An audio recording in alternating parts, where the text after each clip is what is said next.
However, one of them needs to go home.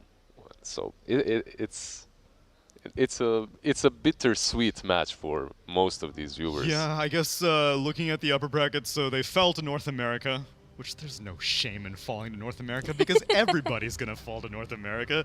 But yeah, FNATIC ends up going down to lower bracket, and T1 did not really set the world on fire in the wildcards, so that representation was kind of underwhelming. Yeah, also T1 plagued by stand-in issues as well, right? So that was a little bit of a problem for them. But hey, if Neon could do it, you know, no excuses. Just find the right synergy. Sure, but I'm sure there are a lot of TNC apologists who are like, we could have done better than that, man. Why didn't we qualify in the DPC? How do you think OB.NEON is doing?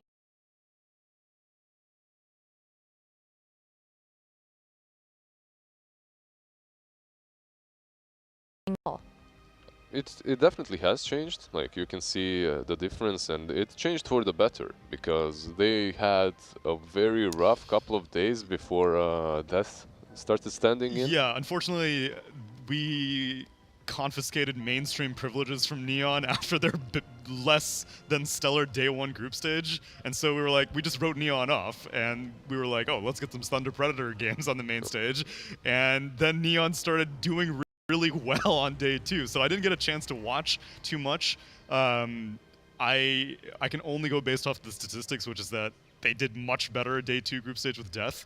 The hero pool, it seems, of Death and Rappy seemed pretty similar, so I don't think they had to change too many strategies. Play hard, Rappy and Death, they can pretty much always switch up heroes. Yeah. Or could, at least. So you can see very similar picks, and oh, you gotta ban IO now.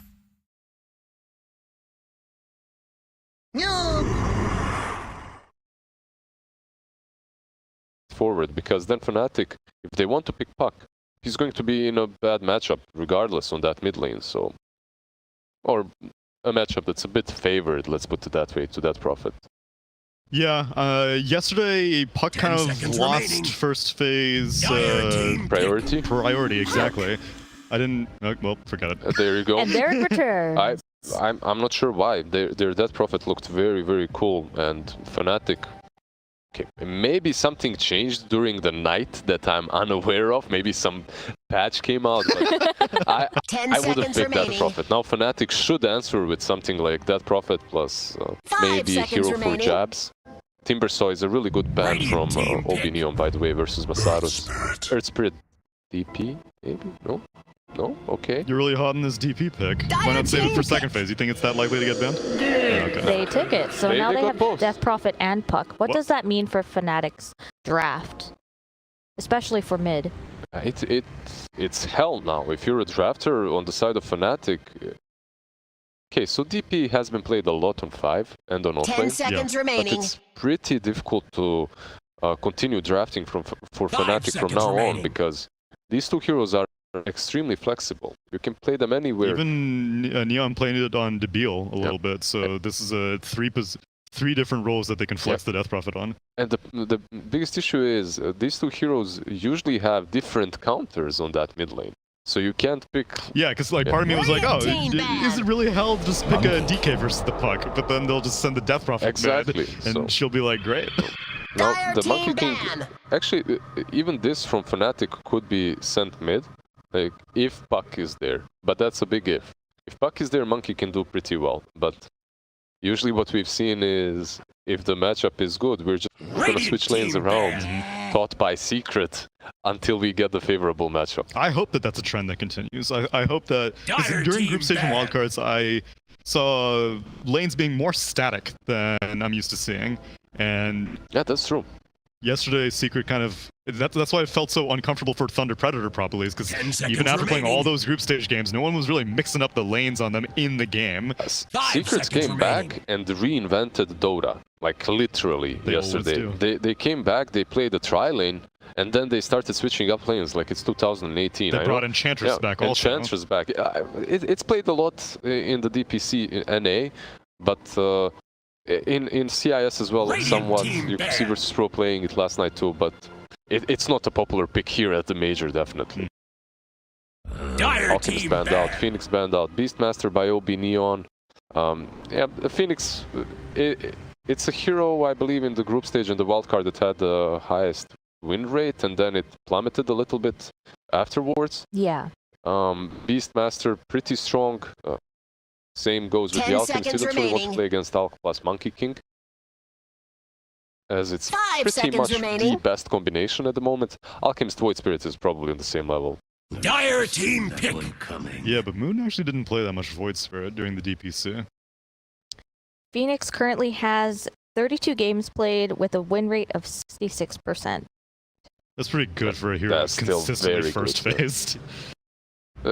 The thing is, you can't necessarily rely on win rates to know if a hero is that strong or not, most of the time, because you have to also consider which teams are playing it versus which teams they're playing it, because if a team that you expect to win plays a hero all the time, the stats are going to be skewed a little bit. Yeah, that's why Phoenix in Chinese teams' hands I find to be much more intimidating than Phoenix in other regions' hands. Okay, some Lion. This is pretty much FNATIC trying to answer everything a little bit. The burst versus DP is pretty good. The catch versus Puck is extremely nice to have.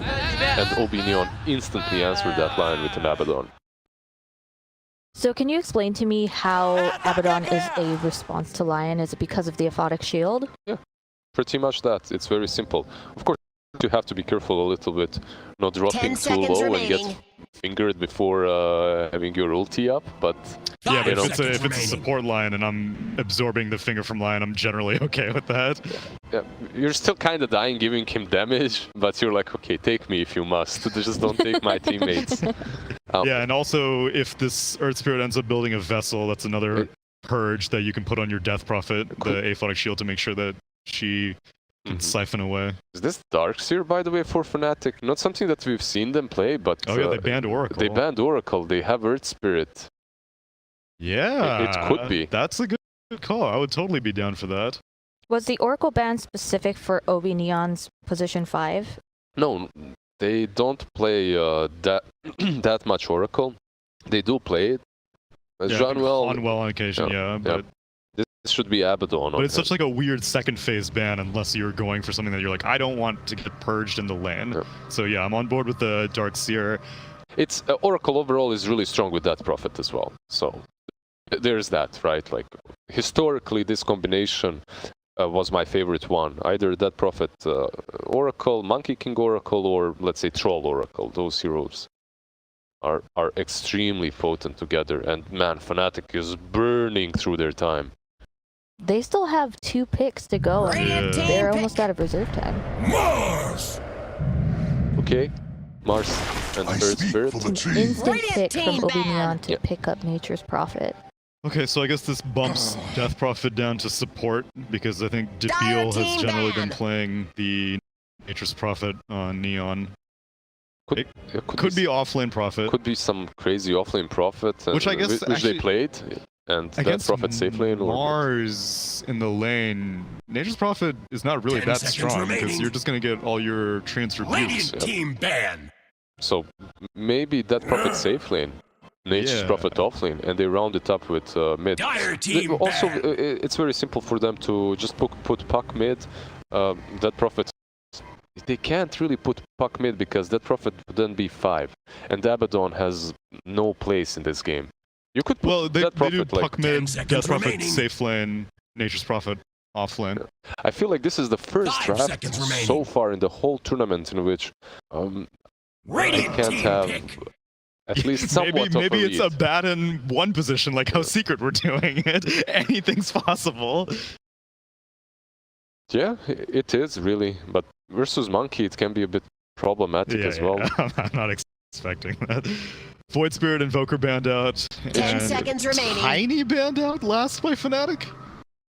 Just peculiar, maybe something that I have been watching these players practice different heroes in pubs recently too. I haven't really seen Tiny. Team pick.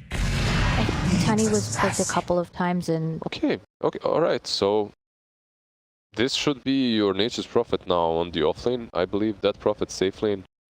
Puck mid, Abaddon 5 and X4. Yeah. That's pretty much how it is. How is the team looking in terms of strength? is super well-rounded, and they got like a 5 lot of seconds remaining. the meta heroes. They didn't have to like go down to comfort, and so I'm pretty impressed with Neon's draft. It's hard to counter this Puck on mid lane because they can just switch it up, put Puck on side lane. Like a And choose they your go with the hero. Lycan. They go with something completely different. I like this. This should be Lycan on the mid, I believe, for FNATIC. Raven, No, Raven picks up actually the playing Lycan. it. Okay. Yeah. Alright, so where is Monkey going then? Is it mid lane Monkey? Yeah. Yeah. Masaru soft lane. Alright, two drafts that are so SCA and that, yeah, just full chaos. You can't really read them until the end. Death playing the Death Prophet, so offlane Death Prophet, safe lane Nature's Prophet versus the Mars. And mid lane Puck. A little bit of a switch up. Yeah, so then I guess if it was the offlane Prophet, it would have been versus the Lycan. Yep. Wait, that seems pretty good. Lycan has some pretty sick matchups on the mid lane. Like, you get too much regen, you have two wolves to last it with, you can't really contest him, but as he's on the safe lane, you switch things up a little bit, you put Prophet, you put Death Prophet there. Yeah, but why not put Nature's Prophet there? I'm not really sure. Their whole draft looks very wonky. Sometimes in SCA you get hit by drafts that are completely genius. Sometimes you can't really read them completely. I mean, like, I like all the heroes. I just don't know about where they're going. Yeah. So, with that being said, is this wonky draft going to take it? Or... I'm not sold. I like the draft. I like the Death Prophet core. They got Death Prophet and Puck cores, which is really strong right now in the meta. They have Nature's Prophet safe lane, which I do not like that much. It's not like the matchups are even that great for him. Nope, it's into a Mars. Yeah, and because of that, I'm going to go with FNATIC. I think what they got was a little bit easier to read. It's very standard. You have the strongest carry pretty much right now in Monkey King. Played on the mid lane. Yep. That's true. But Lycan as well, who's going to be able to cut the backlines. I think I'm favoring Okay. That's a lot of talk just to say FNATIC, top DPC SCA. Obviously, they're going to be Neon. Well, I fair. think you know, coming from the FGC, I like the phrase "pick a top tier." I like what OB.NEON has picked, so I'm gonna go with OB.NEON Tsunami. Let's do it. Put me in. Sure. All right, OB.NEON versus FNATIC. Let's go into the first game of the first series of the day. Take it away, Black and B-Cop. All right, let's take it away. FNATIC against Neon should be a fun one. This was a good matchup when we were back doing DPC SEA, and I'm ready to see it once again. Obviously, a couple changes for Neon, but I have faith in them. Black, I hope you have faith in them as well. I know you have in the past, but I'm waiting to hear what you got to say about this one. It's... You know, in the group stage, they did not really convince me, my man. But, you know, they've recently shown a little power surge since Death came as a stand-in for them. So, hopefully they can do it. But as the panel already said, the draft is looking... yeah, a little rough. Let's put it that way. It can work. They need to snowball real hard, but it's not going to be easy. I got faith in Yopaj. I know you do. I mean, he's a fantastic player, but he's had let's say, not the best tournament individually, unfortunately. Right. I think we see that from Yopaj every now and then, where it's just like, I have all this faith in him, and sometimes he underperforms. I think it's also when I juice him up a little bit, and I'm just like, yeah, Yopaj is going to have the game of his life.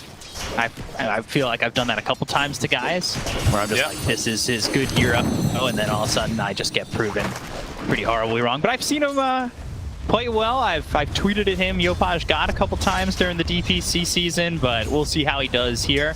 Hopefully something to look forward to. It's Puck against Monkey King. Is it a matchup that you think he's going to be benefiting in? Because we've seen Moon do work in the past. Yeah, it's a pretty even matchup. Like, it's a 5-5 matchup, I would say. Monkey King can't really get Harris out of the lane here because of his high armor.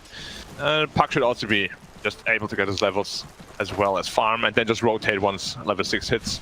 As usual, as we always see from Pucks, with that obnoxious, super strong Dream Coil. Yeah, that Dream Coil always a pain, especially once you pick up that Ags, if that's in the agenda for him. We'll see Eventually, how it goes. for sure. Jabs. pulling this lane all the way through in between the tier 2 and the tier 3, and Abaddon's going to completely follow all the way through. Taking a look up towards top, though, play hard over there as we'll see how that matchup goes. Any matchups that really just kind of stand out at you? Like maybe this Death Prophet now in the off lane, and you're seeing the Nature's Prophet in the safe lane. I mean, the Death Prophet Lycan matchup is really tough for Lycan until he gets his Necro and level 6, simply because DP is hitting very hard. The Spirit Siphon deals a ton of damage against his high HP heroes. So it should be a tough lane for Lycan, but once he hits 6 with those Necros, then it turns around. Then suddenly DP is the hero that is really scared of the Lycan. What do you think is the counter here, and who do you think isn't safe? Because we've seen a lot of times, actually, thinking of both at SEA and China when we were doing it for the leagues, we've seen both sides of the Lycan pros and cons, right? Like we've seen Lycan who can chase down heroes, but we've seen Lycan who's also unsure of what he wants to do, uses that ult, runs in, doesn't do anything, and then it just doesn't feel like that hero that's got all this farm, that has this Necro book, is really producing much for the team. Yeah, Lycan is a pretty hit or miss here, and we've only really seen SEA teams pick it up. And as you said, you know, a couple of times they misuse the ultimate. Suddenly you just use this for 2 minutes, you can't do a whole lot. And it's really a very punishing ability to misuse. So we'll have to see how FNATIC does it. Like Raven is one of the best Lycans, of course, in this scene. So I'm sure he'll be doing just fine, but it's not as easy as it used to be. And it's not as popular as it used to be either. As I said, only SEA teams are really picking it. All the other regions are kind of straying away from it. Yeah, because we were seeing it go from like the 1 to the 3. Sometimes it was like in that 3, pick up Ags if it wanted to work with something else. Is this maybe a FNATIC lineup that's more dependent on what Moon's going to do more than Raven?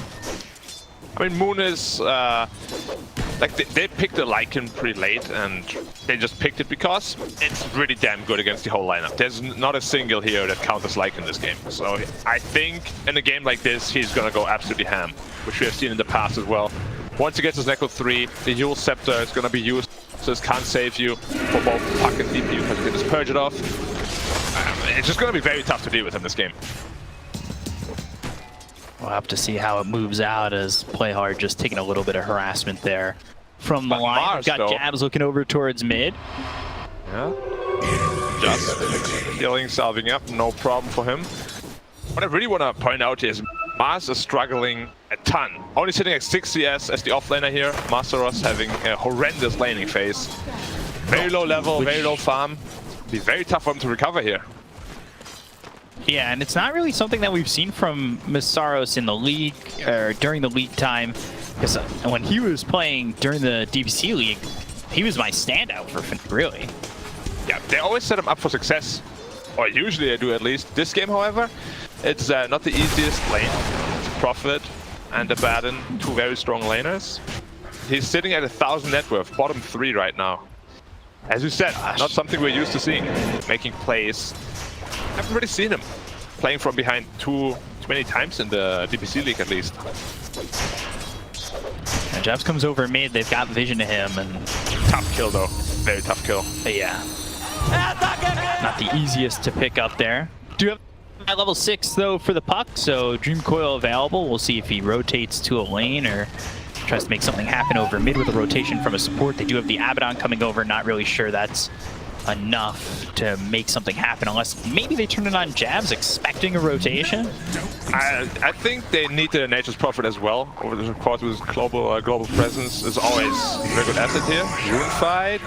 Oh, the Abaddon actually takes it away from his Puck. That's a feels bad, man. But yeah, like there will be a lot of damage potential here once the Nature's Prophet is level 6. With that Wrath, with that Coil, we have to see which lane they will prioritize. A little bit of time to catch back up. Lycan already picking up his Necro as well, so his power timing is there as well. No shapeshift yet though. Still needs a couple of creeps for that. Trying to get everything he can. Like, really, I haven't really felt his presence. But Wrath of Nature comes in, and all of a sudden they're going to go over mid, looking over for DJ. Hex plays onto the puck, but they've got enough damage with DeVito coming in. Be careful here. Through from Moon. They've also got jabs. Boulder Smash comes through the speed. Oh no, God, they're not going to let the stun come out from play. Are they going to look over as the Exorcism gets used here by Death? No mana though. Onto Moon. They got nothing out of that mid rotation, and they're going to push these 2 heroes away. FNATIC really unable to make something happen from trying to turn that around, and that's with the missed impale from this Nyx Assassin. Be really careful here. The Mars Arena could potentially turn this whole fight around. Def also TPing in without any mana though. He used Exorcism, but he didn't have any mana to follow up with the Spirit Siphon, so unfortunately... Or maybe the Exorcism will still result in the tower here, going very aggressively. Mars has Arena though. Close to get in the tower. They don't feel comfortable fighting. Nice pick up here by Neon. Roll over hits, play hard. Grabs the double damage. Still trying to land this stun. He's got Yopaj over to the side, but DJ with a 2-man stun. No coil available. Getting his mana drained, and I mean he's got no mana to work with at the moment. And Moon's going to come in and try and clean up these 2 supports. Looks over at Playhard, Spike Carapace. I don't know if that's going to matter. It looks like he's still dead to rights. They'll land the stun, and DJ gets the kill onto this Nyx Assassin. I will say, all things considered, Neon's doing a decent job. Ooh. Wow, so much damage coming out here. Man, Moon is playing this Monkey King from the mid lane so perfectly here, being very active. He's not farming a whole lot, you know, but he's just being very active around the map, killing people, keeping his position in the top 3 network. Making so much space for his Lycan. Absolutely loving it. Dire's top tower is under attack. Radiant's bottom tower is under attack. Lycan. Now Neko 2 finished already. Dire's top tower is under attack. Needing about 700 gold to finish that Necro 3, which is really like the massive power spike of that hero. Dire's top tower has fallen. Invading the enemy jungle a little bit. Radiant's bottom tower is under attack. Not too much going on here. This is a pretty passive farming game, which is kind of benefiting. It's coming out. Strikes got a 2. The Arena Spear hits onto Yopaj. Should be able to get the kill onto this puck. Good pick up here. DD, no ult available. Spirit Typhon healing up a lot though. Nice impale. But he should be able to get away. Nice save there by General. DP is such a hard hero to bring down, especially with an Abaddon covering him. Aegis Prophet. The seeds of farming really well here. Almost has his Witchblade. Actually prioritizing Witchblade over Orchid. See how that pans out for him. I guess there isn't a whole lot of heroes to see. Jab's going in with a huge long boulder here. Monkey King being affected by the Dream Coil. Dominating spree for the Monkey King. Monkey King in trouble here. DP doing a whole lot of damage with that Exorcism. Just picking out on the heroes, but they lost both the Monkey King as well. The Mars. Very good fight here for the Radiant. On the back of a very farmed Death Prophet. Death, one of the best Death Prophet players in the scene. And he's doing a very good job as a stand-in here for Neon. Who came in as a replacement, I believe, for Rappy. The easiest shoes to fill. Very good job for himself here. Yeah, still maintaining a 1,000 gold lead here. Radiant, but I feel like they need to get ahead a little bit more than this. Like Monkey King, as well as Lycan and Mars, they scale very well into the late game. So just being ahead 1,000 gold might not necessarily be enough.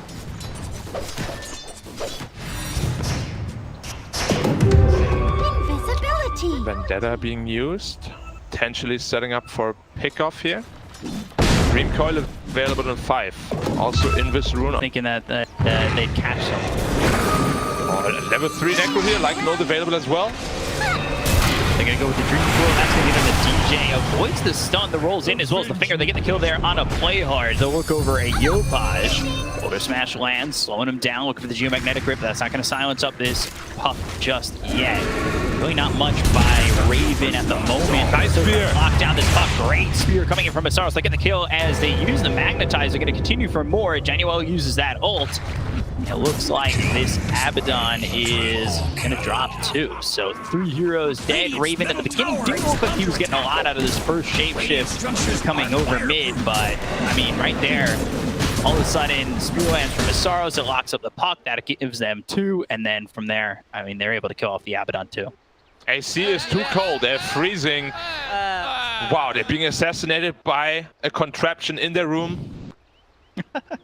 Is Neon actually the enemy, or is it the AC? We'll have to find out shortly, as FNATIC is apparently just freezing to death.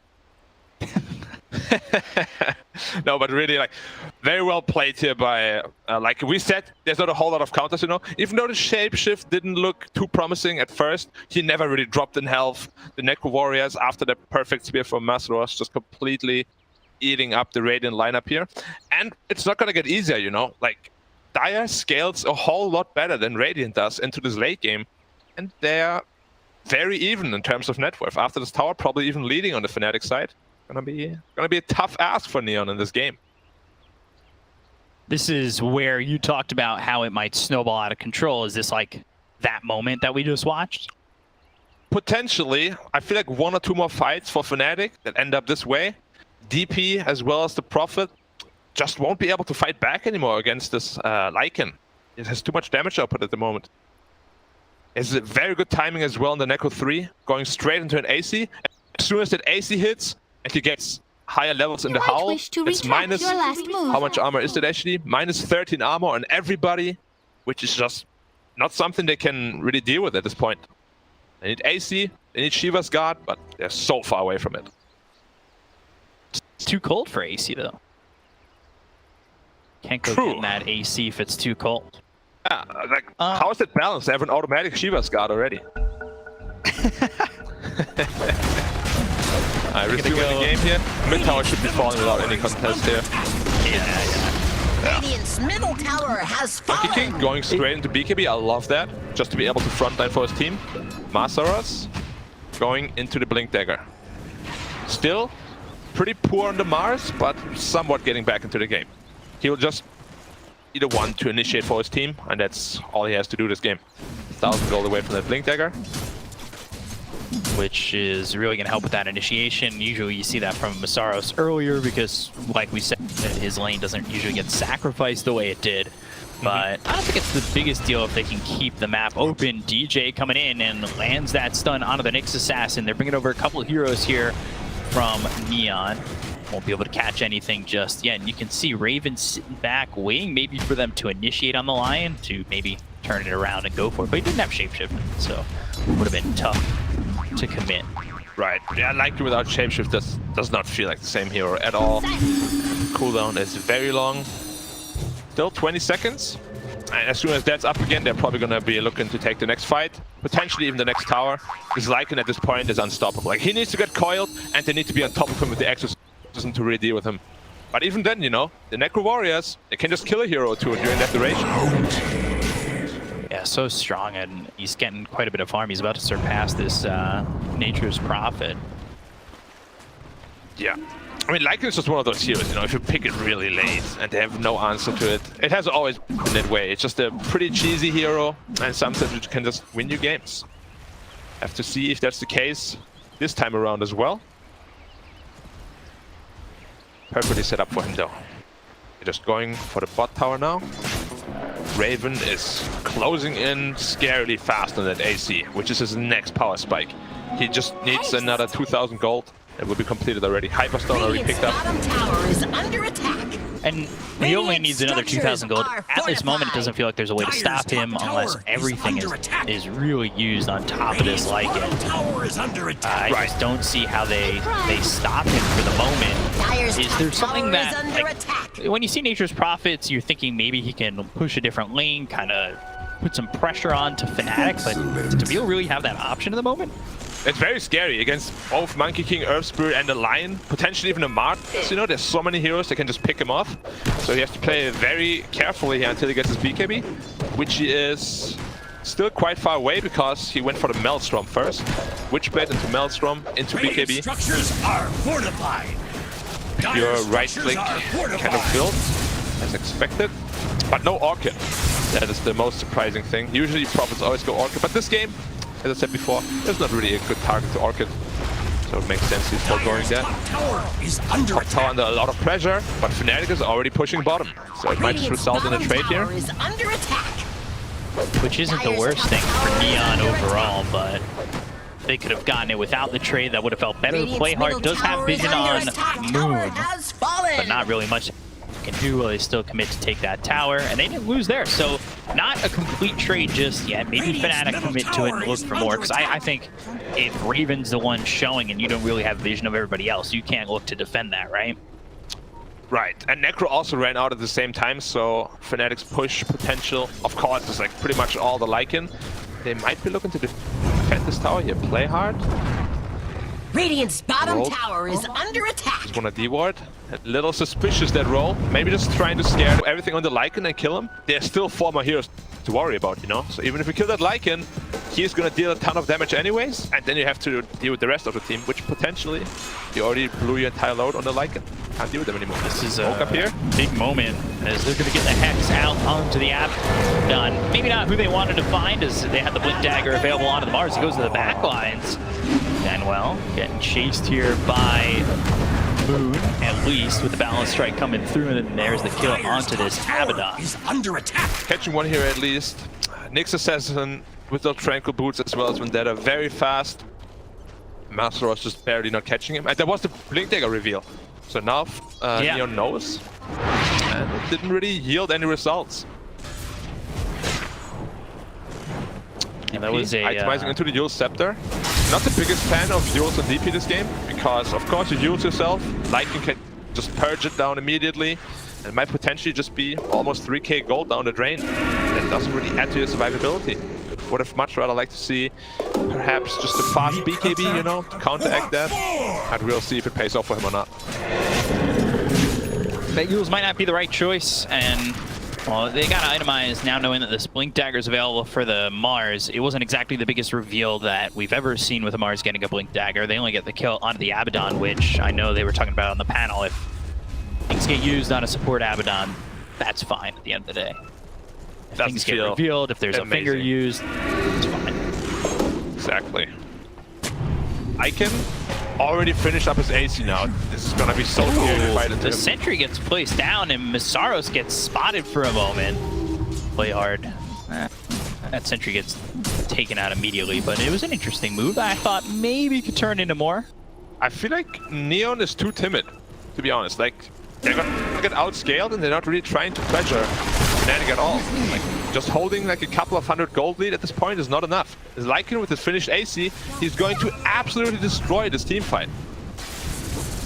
They have the Wolves scouting, so this is just a bit of an issue. They've got the roll as well. The arena, the spike characters hits onto both these dudes. They've got themselves a two-man coil and the stun hitting from Playhard. They'll use that Wukong. They get the kill into Jabs. They'll take out this Earth Spirit first. Earth Spike lands onto the Nyx Assassin. They've got Puck in their sights, but I'm not sure they've got Puck in their hands. Death will come over and look for more, but so far, only a kill on the Jabs, which I think Neon, at the end of the day, they were the ones who got jumped on that. They get out unscathed. They should be happy with that. I feel like both sides, like FNATIC especially, they definitely wanted to get way more out of this. They used Shapeshift, Wukongs, and Arena. You couldn't get anything done here. Very well played by Neon, using their spells perfectly, just to kind of stop FNATIC. You know, Lycan ran in, but he didn't really have a target because there was just no stuns coming out from FNATIC. So Lycan, if you know, you can just run away from him if there's no disabled being thrown out on you. And of course, this exorcism is always a huge fight into. Balance strikes, spear landing, and they've got the Earth Spike with a finger. It's just nothing you can do at that point. Yeah, but again, it's just a support kill. At least he's getting some finger stacks. It's the second one.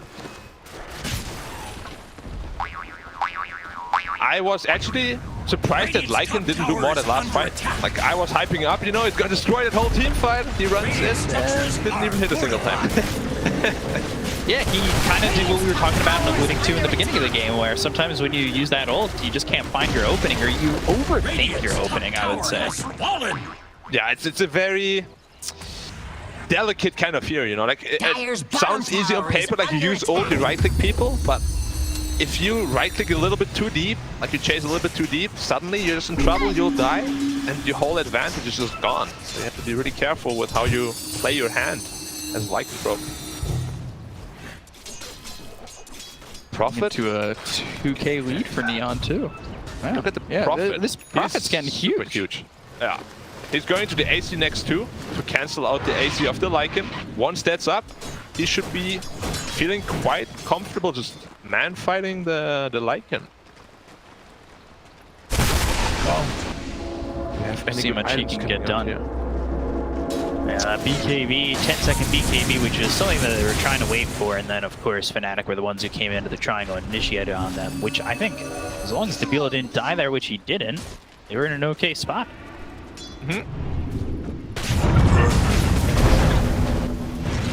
Roll over on the play again. Spike Carapace. There's the impact. Something more. Boulder smash, not going to land, but there's the impact coming through on the play hard. Doesn't have the Spike Carapace to work with anymore, but we'll get the out-of-body shield. Now the Spike Carapace comes off cooldown. That's going to hit onto both this line as well as the bar. They've got the Dream going down on a 2, and they'll come in, roll to the back lines, get themselves the get themselves the ult from Jabs. Balance strike on Wukong's command is used, and they'll lose Januel. But 2 heroes dead on both sides. Now Radiant, they got to think, do they want to go back in? The Lycan just can't fight the Prophet right now, which is very surprising to me. Every time he tries to go in, the Beal just stands there and hits him in the face, and Lycan is like, oh my god, you're dealing way too much damage, and runs away like a little puppy. Tail between his legs and everything, and he's just going to run away. And again, it's not the shapeshift that you're really expecting from a Lycan. Again, though, and something I thought might happen, I feel like Moon's doing a little bit more in these fights, or way more in these fights than Raven's doing at the moment. Yeah, like it feels like it really needs to be BKB at this point, to be honest. Like, there's too much magic damage coming out from the Witchblade as well as Maelstrom for the Lycan to handle right now. And now they're just popping Exorcism to go into the Roche Pit. They don't really have ults to contest this. Maybe Earthspirit gets a sneaky steal on it though.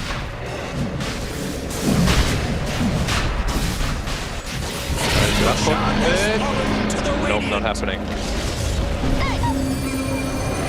So moving forward, they'll look over, Lion gets caught here, and you can see that damage coming in. Junko used Lycan Cough. There's no BKB. They're going to get the spear out on a Januel, but it's not really going to do anything. They get the kill there on the Yopaj. They'll look over as Lycan's getting low. They get the kill on a Raven. They're going to look for more. As BKB's being used by Moon, getting at least the first life out of the hands of the Nature's Prophet, TPing away as Moon, and he'll get out in time. Looking for the roll, but there's the Yules coming in and out onto the Earth Spirit as Spear lands from his Saros. Now push the Radiant away. Well, potentially Lycan is regretting now not getting that BKB before the AC. Because this Nature's Prophet, this coil, the stuns are just too much to handle for Raven right now, and it feels like all the fights are on the back of Moon right now. He's the one dealing all the damage, Playhawk getting caught out. Cutting the tree though, but that was actually Earthspirit cutting the tree. It's been another easy kill. Finger hits, Balance Strike, and they're going to get the kill here on a Playhard. 3 heroes near as Sprout's using on him Saros. He's down to about half health. They're still trying to chase, maybe get the Yules out. Unfortunately, just can't catch up. Nature's Prophet is 5k net worth ahead almost, or 4k rather, off that Lycan now. Debil is filthy rich. He finishes his own AC now. It's actually ridiculous. Like, his level of farm is out of this world.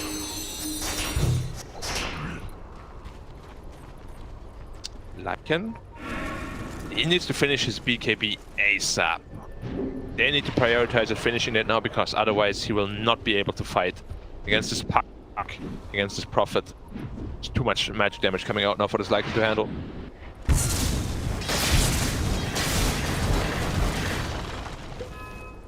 We see the Lion. 4k lead. Netherlands. Yeah, 4k lead indeed. Coil on 2 here. Coil on it too, but he doesn't really have any help just yet. They're going to bring over Javiel. He's TPing in. They've got the silence out onto the Lycan, who's going to be forced to use that shapeshift to try and run. Instead, they'll focus their attention on the DJ, maybe realizing that they can't catch that Lycan and get the kill there onto the Lion. So Dagon's the finishing blow. Yeah, Lycan old news defensively, as you said. 80 seconds without it, meaning that Neon can do pretty much whatever they want now. Exorcism is back of cooldown. Looks like they just want to pressure the bottom tier 2 tower.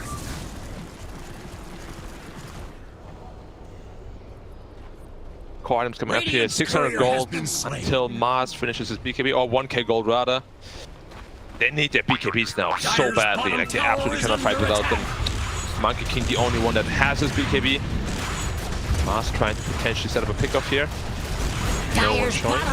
They're all bottom. Easy tower for Neon. Tower is under attack. And they should not result in a trade. Nexus SNTPing top under Vendetta. Gonna try to set up a kill. Potentially the Monkey King. Coming under vision. Ooh, in trouble here. Yo, over a little bit to the side, but Playhard lands the stun, and they have caught Moon. Good catch. That's Playhard being in the right spot, landing a perfect stun to set up Neon. I said earlier that they don't really have good heroes against Lycan, but the way this game has gone, Lycan doesn't feel like a hero that can really fight him anymore. He finishes BKB now, so we'll have to see how much of a difference that makes, but his Nature's Prophet is really strong right now. Going to a Gleipnir as well, just to counteract the summons of the Lycan a little bit. But I feel like once Lycan finishes his bash or slash Abyss of the Blade, he should be able to easily kill the Nature's Prophet.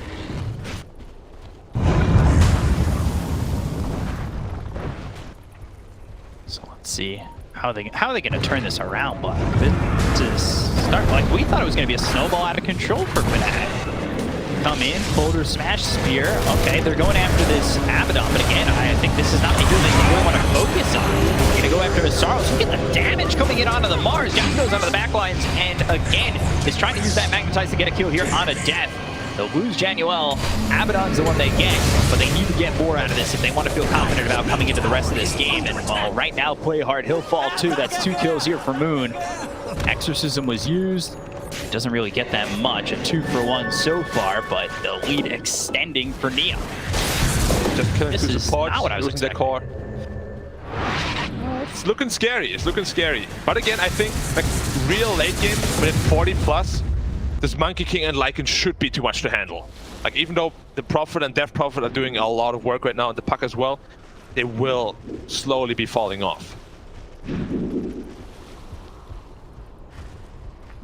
So, oh god, I keep looking back over at Debil's farm. Hey, he's 5k ahead of the Lycan. And they were neck and neck for a long time. He's got the Gleipnir, he's got the AC, he's actually massive. Yeah, he's filthy rich. Like, he's also quite tanky now with the items he has. I still believe, though, if Lycan... There's just a problem. Lycan can never get on top of him, because they're always securing him so well in the back line that Lycan just doesn't get the chance to eat him. It's Lycan, the shapeshifts haven't exactly felt effective. Like, the last 4 or 5 shapeshifts haven't really resulted in a whole lot, unfortunately for him. Taken away here, but they're ready for this, and they're going to go on to Masaros. They've got the stun, there's the dag, and the Hex is out on the Puck. Can they get the kill here? They're going to look over as they use the finger, but the end is going to be popped, so they end up staying alive. The Gleipnir used onto DJ, they get the kill there onto the Lion, and they get 2.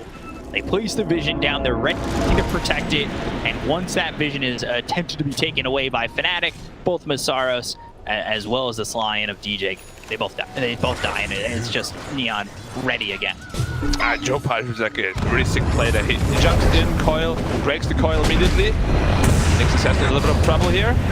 Left. Yeah, they have found Playhard, and he's dead. Yeah. Did you see it's not an easy headband usage? Like, he coiled him, headbanded the Mars immediately, and it just broke the coil right away. He pretty much solo killed the Mars from full health on the back of that Psychic Headband. Psychic Blast! That's the combo that you think about pulling off. Well, maybe not you. I think about pulling off in my dreams. You could probably pull that off eyes closed. Yeah, I mean, it's pretty simple. Like, you just blink in, coil, and push him, and then it's gonna be broken. Like, you have to precisely put down your coil, of course, so he's somewhat at the corner of it, so you can actually push him out of it. But it's like not the hardest thing to do if you're a veteran Puck player. But it's still a very important thing to know how to do, because obviously the item was just recently added. A lot of potential for a hero like Puck. Now 5-man smoke up here. This is really the moment. Like, they need to just win a fight. Yeah, Scotty picked up on Monkey this King. has to be the fight that they win. Yeah. And they have all the tools to do so. Like, if Monkey gets on top of Prophet, Prophet is in trouble. And if Lycan gets on top of him, he's also in trouble. Smoke breaks, and there's a blink out the back on Januel, but he's not over on a Death. Death is heels up into the air and will use that exorcism, though he used the Dream Probe, but the big kid gets popped. Finally going after the Death Prophet. Can they get the gun on Death? They finally drop this Death Prophet. They look over at Januel, but Food ends up dead! Oh dear, they lose the Monkey King pretty early on into this fight. Januel is still standing, Raven gone, and that goes horribly for FNATIC. That is not what they wanted. They will lose Jabs too, and Neon. Wow. Monkey died without using Wukongs, without using BKB. The Nature's Prophet is dealing way too much damage. Masaros caught. Masaros, he's caught, and I'm not sure he's getting out of this one. They're going to stick with him and use that tower. Going to finish him off. 4 heroes dead on FNATIC. I'm going to say a couple things here. That was a great fight from Neon. Look at where Tabila is in farm. He is so strong at the moment. And FNATIC, a team that was supposed to snowball, has not done so. And apparently it's summertime because the snow is melted and there's no chance of that snowball coming back into fruition. Yeah, just look at the Monkey King here. Like, I don't know why there was no BKB or ult coming out, but he just got stunned before. Just too much damage coming out from the puck that was never really controlled either. DP buying back. And now they're just going to get a free top Rex, potentially even a free mid Rex as well. Play conservatively. You look at that replay. And Playhard and Genuel were doing so much with a sliver of health. That was insane. Like this fight, I feel like could have gone very differently if, you know, just like one spell misses, one, like anything on the Monkey King misses. He gets his BKB off, his Wukong off. Suddenly, Nature's Prophet is in a little bit of trouble, you know. The way the fight went, he was unmatched the entire fight, just hitting freely, dealing so much damage. I think the fight recap that showed like 5,000 damage. Way too humongous here, like 9,000 gold ahead of the Lycan at this point. It's getting kind of silly. Man, it really is getting silly. It's just crazy how Neon have really played this game and played it perfectly to a T. 14k ahead. I was worried that maybe Yopaj would struggle a little bit, but it feels like even in this game, he's been picture perfect. He's going into the E-Blade.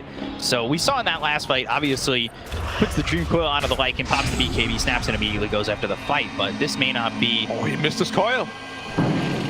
Might potentially be an opening here for Dia to find a good team fight. Yeah, this is now no Dream Coil, no way to lock down these heroes on FNATIC who don't have that BKB. However, it looks like knowing that they're behind this much, they're trying to stay conservative, or at least stay by Roche and find an opportunity to go in. Yeah, I keep hyping up this Monkey King and Lycan, the power spikes and stuff, you know, but it's just never happening. Like every time they pick up a new item, it just seems to be rendered ineffective. Yeah.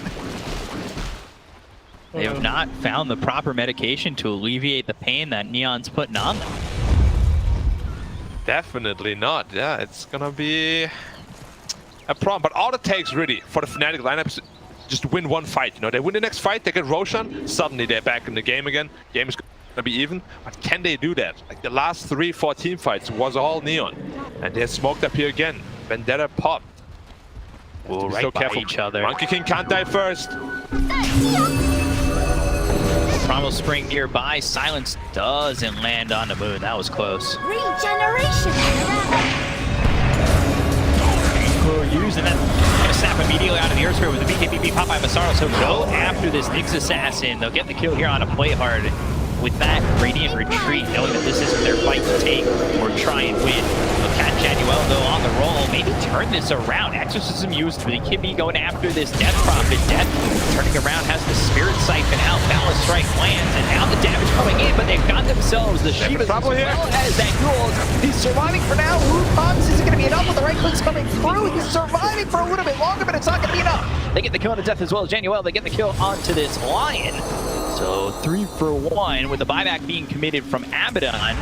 Radiant wanted to go out, but then they rethought that idea and jumped back in. I'm not sure if that's what they wanted to do with confidence.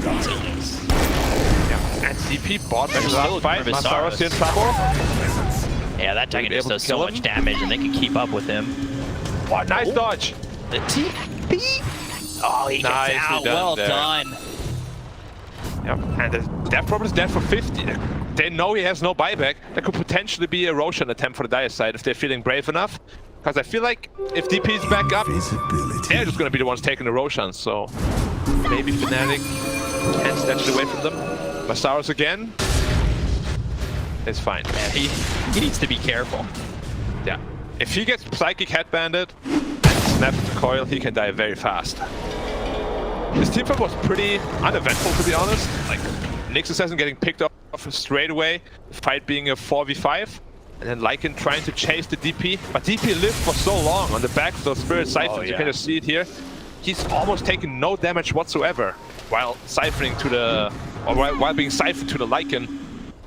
Goes down at the very end there, but not before dealing a whole lot of damage himself. Do you think that they should have just tried to leave? Like, is there a way that Death just gets, you know, commit to going behind the tier 2 tower and get out of there? Because then you're not going to die. I'm not sure if really 4v5, the thought process should have been turn around, or at least try and fight this. I know they've won a lot of fights coming into that moment, but maybe that's a little bit of overconfidence that causes them to lose that last. Yeah, potentially. Although his death there is, you know, it stinks a little bit. It's not the worst. Like, they didn't lose any objective because of it or whatever. And his respawn timer is now reset. So at least he won't be dead for like over 100 seconds the next time he dies. Always good to look at the positives, right? Well, try to, of course, yeah. Yeah, try to. That is the key word here. Nature's Prophet with that butterfly. Tower is under attack. Very scary right now. And he has one more slot to replace, that Witch Blade. Probably with a Satanic. I feel like once this Nature's Prophet has a Satanic, it's going to be incredibly hard for FNATIC to take him down. Was caught in the However, crossfire. Monkey King, level 23, once that big ring comes out, you're not going to feel comfortable fighting in that, even as Nature's Prophet here. Roshan up, pinging it out. Exorcism potentially will be used here. Close by, I think Neon knows that somebody can try to lock in this Roshan. Who's going to go after is going to be the Zerg Spirit, but Spear lands on a Playhard. He's going to get the Aphotic Shield to be broken away from the side of the arena. They get the kill there on the Jabs as they'll look over with the finger and get the kill on a Playhard, so they end up trading 1-for-1 with the buyback being used by Jabs with the balance strike hitting out of Januel. He's invis for the moment, but they do have vision on him. The roll coming in. The borrowed time is popped. Gleipnir thrown over. Won't land, and they'll get the kill on a DJ. Or won't land onto the Lycan. They'll get the kill on a DJ as they look over, and now Yopaj and Disc trying to stay alive. Ooh, this is a little bit not for FNATIC. They get caught any longer. Recon's balance strike doesn't land. Good force staff. There was a huge miss. Pull in. Geomagnetic grip, and they're going to try and go after this Nyx Assassin. Death for 90. And they used Exorcism to go after Roche. And it's 2 years dead without buyback. They can't fight the 3v5. Whoa. And Exorcism has been, as you said, also expanded. Oh my god, this could be a huge moment for FNATIC. No Aeon Dip is ready. For Yopaj. He's going to die if he's not too careful, and this is looking bad for him. Spear pushes the Death Prophet onto the high ground, and Death is away from his team, but the damage coming up from this Nature's Prophet is going to be enough. They get the kill on the Jabs, they look over at Moon, he's got the BKB going, and the right hook's coming through onto Deal. He's housed up, hitting up in the air with the stun, and they'll get him. Deal's still hidden away, he's got the help from the Death Prophet, they'll take out Deal finally, but he's going to buy back, and you know he's too deep into the fight. They've got the arena down with the Gleipnir being used to look over at Raven. They've stunned up this Monkey King because the arena came in and took out the trees, but now Death, he's dead, and the Nature's Prophet goes back. I just actually realized Yopaj dying there in the background to that Magnetize. I was waiting the entire time for the puck to come back, but he couldn't, but he was taken out by the Earth Spirit. Huge fight for FNATIC. Aegis Cheese now picked up, gold lead down to 9k, and as I said, like they're getting these items online to really deal with this Nature's Prophet. But you saw how long he stayed alive regardless of like 4 heroes being on top of him. It was ridiculous. But the Basher is now out of Monkey King. Abyssal Blade is gonna be out soon. Nullifier out on Lycan as well. Getting scarier and scarier for this Nature's Prophet. As well as the Puck and DP really, because Aeon Disc and duels, Ghost Scepter won't save you anymore with that Nullifier now. Look at the damage in this replay that he was doing, and once the BKB runs out, got the ways to control him. Just not dying. Like, it took them so long to finally take him out. And I feel like as though, you know, if he had that Satanic there instead of a Hurricane Pike, he would have crushed that fight really damn hard. Like, I'm not sure why he went back for a Hurricane Pike. It's not usually a 6th item that you see. That up. Now the Ags for Yopaj. I'm a little worried that I know he feels strong and he's got the E-Blade, but I would have liked to see that Ags maybe earlier. Yeah, he's going in all in on the damage route with that E-Blade Dagon 5. Which, you know, if you're feeling yourself, you can do that. But yes, Axe is generally like the safer pickup. It just, you know, doesn't allow FNATIC to play the way they want to with those BKBs.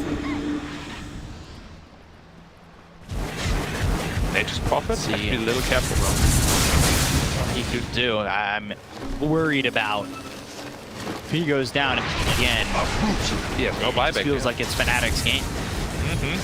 Like, FNATIC wins one team fight, and they're gonna win this game. They have so much building damage on the back of that Monkey King and Lycanthrope.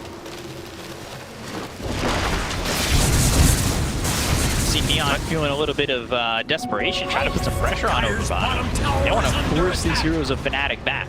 They have to be careful. If no buybacks, they're fighting into Aegis Cheese. Okay, good disengage. Well done by them. Right, that looked a little bit scary for a while there. That's actually perfect. Exactly what they wanted to do, right? Yeah, them all back, no casualties. But now, FNATIC very angry, smoking out, seeing if they can get something in return. It's kind of funny to just see the Nature's Prophet not even walking anymore. He's just TPing everywhere. Even if it's just like 200 range. Yopaj! They have Nullify on him! Yopaj! B-Shift, can he get out of here? He's looking to leave, and now Finger Fuse, but he's not out of the hands of himself just yet. The sun's going to land from Blair. They've got the damage coming in from Death. Death on the front lines. Steel coming in. He's have enough to X out on the Jazz. They're protecting a lot of damage. He's not going to make his way out of this one. Oh dear, this is going horrible for Death. Nature's Prophet in trouble! Take it down, don't fight it on him! DP brought back into the fight. Monkey King putting out a lot of pain here. DP without exorcism is not nearly as scary. Yopaj is now the main damage dealer here. Kill all the heroes of FNATIC. Yes, have to be so careful if you get found out there. And Van getting killed by the Monkey King. Oh, Dagon E-Blade combo. He still has the Aegis, of course. Spear off the mark. Back alive, and now they've got the silence onto the Monkey King. They're going to try and chase. Ooh, this is aggressive coming out from Yopaj. He knows he needs to get something done. Illusory Orb all the way onto the Monkey King. Does he jaunt? Oh dear, E-Blade pulls up in the air. Maybe a little bit of miscommunication, but they've got the stun out on the Monkey King. They will get that kill. The Rapier's on the deck, and they look over at Masaros, who needs to leave the arena. He's trying to pull off that well into the headband snap once again, but they've got the dagger. They get the kill on Masaros. Everybody dying except for Raven alive right now on FNATIC. Yopaj, he really gets that done, and the Divine Rapier is picked up by Death. Ultimately, this puck item build paying off tremendously. Like, there's E-Blade Dagon coming out repeatedly. Just too much to handle for FNATIC. Dealing way too much damage. Now Death with the Rapier. A little bit spooky. Like, if they can't end the game now, he is a target that dies very easily. I think they're just gonna try to end it here. Go for the throne potentially. Need to recognize buybacks if they can. There's not a lot of time until the Earth Spirit and the Lion are back up. There's still a lot of time here for the Mars and the Monkey King if they maybe want to, especially in 20 seconds, they can just go tier 4s. I'm a little surprised they didn't go for the drop here. And they know that they bought back. I can only talk, they want to get the Rapier back. They want to get the Rapier back, he's taking a lot of damage. Dropping down, Rapier picked up by the Lycan, and now he looks over to play hard. DJ gone. And anything out of this, they've got the Beer coming back into the fight, right? After Nature comes in, and here he is showing up. Do they have the damage? There's the kill on a Raven. And now you've got the Rapier on the Nature's Prophet. Launches it for 94, and the throne gets taken out. This game is all but over now. Lycan bought back. We'll have to see if he can defend by himself. Doesn't look very likely. So much damage coming out from his Prophet now with the Rapier. Don't think they can defend this. 10 seconds left until they respawn. Either. Look at the damage just coming out on the jab. They land that left here. That comes in on a Raven, and he will fall again. The throne is exposed. The GG is called, and ENG will take game number 1 over FNATIC. Wow, that box is so impressive. I did not expect them to win with this really wonky lineup. Offlane DP, carry Prophet, mid puck. Works out perfectly. Nature's Prophet, way too fat to handle for FNATIC. What a game here by Neon. Now, they were asleep in the group stage, but here on the main stage, they seem to be, they're ready to play. Yeah, exactly where they need to be, taking game 1 over FNATIC, and you could see FNATIC still shocked in their seats. They haven't moved. I mean, Neon was happy. They got up, they put their shoes back on, and they were out of there. And I mean, they got to think, like, what do we do next? And to break that down, to make it a little bit easier for everybody to understand, especially myself, because I feel like I never understand anything, is the amazing panel. Back over to you guys.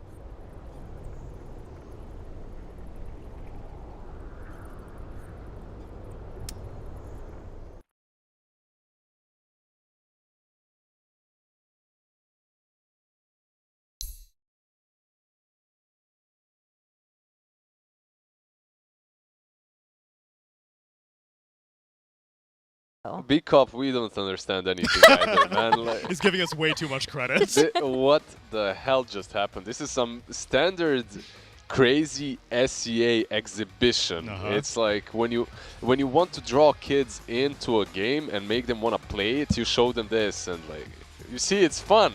Everyone is having fun. Look how much stuff is happening. Look how many people are dying. Look how much chaos there is. This is what you were asking for, Lizard. You kept saying that you want to see some chaos action from the SCA, yes. and I definitely did get it. I don't even know what to say, really. Neon, they played really well with the Death Prophet, with the Nature's Prophet, mainly the Nature's Prophet. He was dishing out so much damage throughout the game. Yopaj was on point with his puck. E-Blade, Dagon, Psychic Headband plays to break the coil. But this was FNATIC's game to lose. When I was listening to Black, he shared the same sentiment like I did. I was like, okay, maybe I'm reading it wrong. No, I'm not. Like, Lycan should be dominating Nature's Prophet later on. Same with the Death Prophet. Monkey King as well. Late game should be yours. But they buy this Rapier, they get a kill, they lose, I believe, 1 hero, and then they continue fighting. And it's instead of running back, playing it a bit safe, saving that. Yeah, I can't even tell if it's like cockiness or just like them misreading their own game or something. I think it's cockiness and also misreading, because Nature's Prophet is dead here and he's like the main not the main damage dealer, but the main right clicker. Yeah, they do have damage though. You have Prophet, you have that Prophet that is, and Puck, and here it is. He loses the Rapier. Don't get me wrong, Neon was still quite ahead throughout the game, net worth-wise, but it never felt like the win condition was theirs. Yeah, the strongest carries in the game should have been on Dire. Monkey It should have been on FNATIC, exactly. It's not even like they only had one of them. I feel like Death Prophet and Nature's Prophet would both get out-carried by both of the FNATIC carries. Yeah, this here as well, for me, is kind of a mistake. They're trying to initiate, but yeah, I can see it, because Nature's Prophet is coming back to life and you want to fight before he is there, but also you're fighting 3 versus 4, so just a fun game to watch, really, from FNATIC and from Neon. FNATIC definitely stunned. No, yeah, they were shook sitting in the booth like that, and oftentimes whenever the Southeast Asian representative, the top Southeast Asian representative, comes to international events, it's very feast or famine, and FNATIC now losing 3 games in a row on main stage is a terrible look. And so if anything, I think the Neon fans are like, oh, okay, fine, we'll carry the torch for Southeast Asia now. And it's Neon with stand-ins. Stand-ins on stand-ins. You keep saying stand-ins, but I'm saying you sign this entire roster right now, because they are doing better than ever before. It feels bad for, the guys. Rappy and Natsumi, Yeah. they're looking at this and they're like, oh boy, this is gonna be awkward. Scam. Scam How or do the you build. how do you lose to tower damage that much when you have a Lycan on your team? Okay, you're playing versus that Prophet and Nature's Prophet. Still, that's probably why. But Scam or the Build 2000, even before he was the driving force of this team, of Neon, he is the brain, the brawl, the muscle, everything. He's the one that drafts, that says how it's supposed to be going and whatnot. And now he's also the carry, and I guess it's working out. Yes, Sumi, you had said on, I guess yesterday, you were saying it's most common for captains to be on support roles. Yeah. Because you're like, why are all our casters supports? And you were like, well, I guess, like, you know, you guys are better at talking to people, so the captains must be good supports also. Dude's doing it from the one position. It's incredibly impressive to see. Do you think that that means that he has a higher level of skill to be able to captain and play carry at the Dude, same he's time? captaining, he's microing his treants at the same time. This man's a supercomputer in the brain. I think it was amazing to see the gold swing in that game. You could see in the top bar that it was going back and forth 12K because that's the value of the divine rapier, and it went through a lot of hands. It went from Nature's Prophet to Monkey King to Death Prophet to Lycan and ended up in Nature's Prophet hands in the very end. It definitely turned a lot of battles. Yeah, it was like maybe not the most crisp, the most clean game of Dota. Really? Maybe You thought not. so? I don't think know. I've seen. Maybe I think I've seen some cleaner games, I but guess. definitely at this major top 3 when it comes to fun. For sure. 100%. We're here for entertainment, if nothing else. You're not here to learn, right? Yeah, of course. So did that game go the way that you thought it would? I don't think that game went I don't think the way anyone thought. Yeah. No. I'm trying. I guess the laning phase the laning phase followed some rules at the minimum. Although the Mars got shut down way harder than I was expecting. I thought Mars was going to do a little bit better, and they said it during the cast that Masaros has been kind of the anchor for FNATIC more often than not. He's the anchor if he has a good start. If he gets a good lane, then he really. But they usually do set him up for success. Exactly. This time around, they didn't even know what lanes they're going into, and they did get some benefits of it because Monkey was playing into a puck, which is favorited for the Monkey King.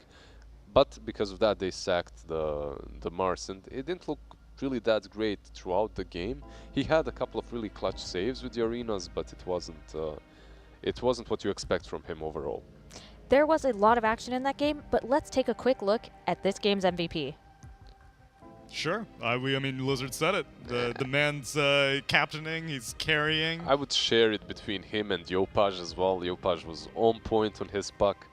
But yeah, the Build 2000 definitely played a really, really good Prophet game. And this is of all the flex potential of Prophet, I think we saw no one play it mid, which has kind of died off a little bit. We're seeing it as support not really that common. During the DPC, we would see some Prophet support. These days, I feel like it's kind of falling off. Generally, always in the offlane, but Neon content to give it a one-position farm priority. Wait, who played it? Was it PSG? Yeah, it was PSG LGD that played it on carry as well, with the Techies game, with Jinq playing Techies. So yeah, I don't really count that. Okay, so one of the things that I have to say is we didn't count it as well because we were looking at, okay, Techies 4, Nature's Prophet, safe lane, these guys are clowning. But when you see Nature's Prophet do as well as here, maybe they actually had a plan there. And they ended up, that was the game that they picked Magnus for nothing to say also, I think. And then he ended up picking it again against VP. No, they played Magnus before on mid. So yeah, and so it was, it seemed questionable, but there was some foundational security behind all of that. And so yeah, Nature's Prophet one position, maybe on the rise. Yeah. Well, OB.NEON had a fantastic game that game. They have, per One Esports Fantasy, FNATIC has over an 80% odds to win the game. Imagine trying matchup. You never know what's going to happen there. Especially when you consider that they had a 3-game series in the DPC SCA as well, so it didn't really go one way or the other really quickly. SCA, like any team can put up a fight and win. Well, these games are hard to predict, as Lizard and Tsunami have mentioned, but if you think that you are a prediction god, you can win part of the prize pool of over $3,000 in Steam vouchers. if you enter the One Esports Fantasy. You can get your picks in now for the Singapore Major. Get those picks in before the match starts, because you can't do it once the match starts. But we will be back with more Dota 2 Game 2 after this.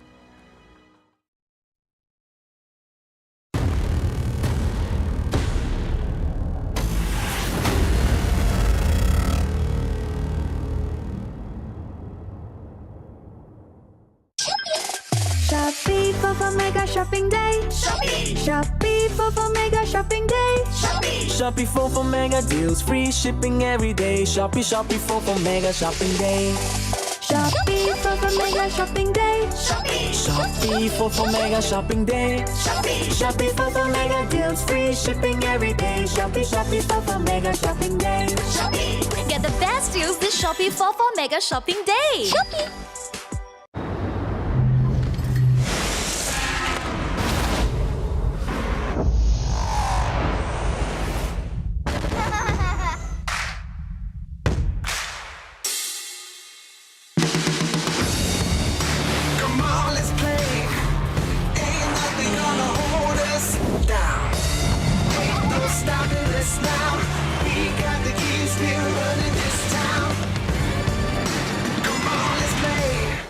This is not your grandfather's apprentice. The winner will receive the once-in-a-lifetime opportunity to work for me as my protege. You bombed, and you bombed. I've fallen a million times, but I get back up and I fight, and that's what you guys will do. This is the toughest apprentice in history. May the best warrior win.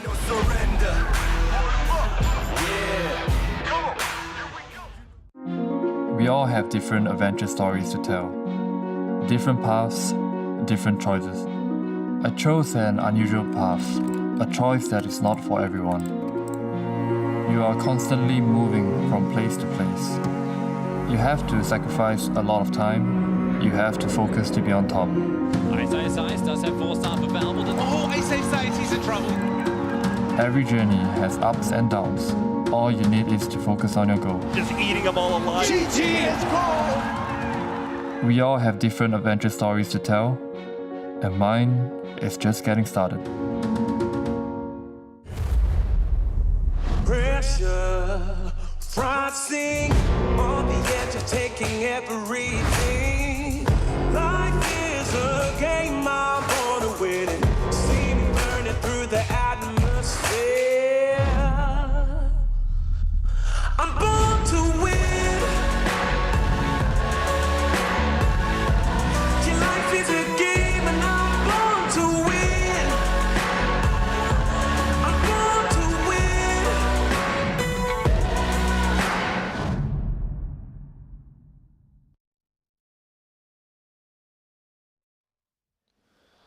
Welcome back, everyone, to the One Esports Singapore Major.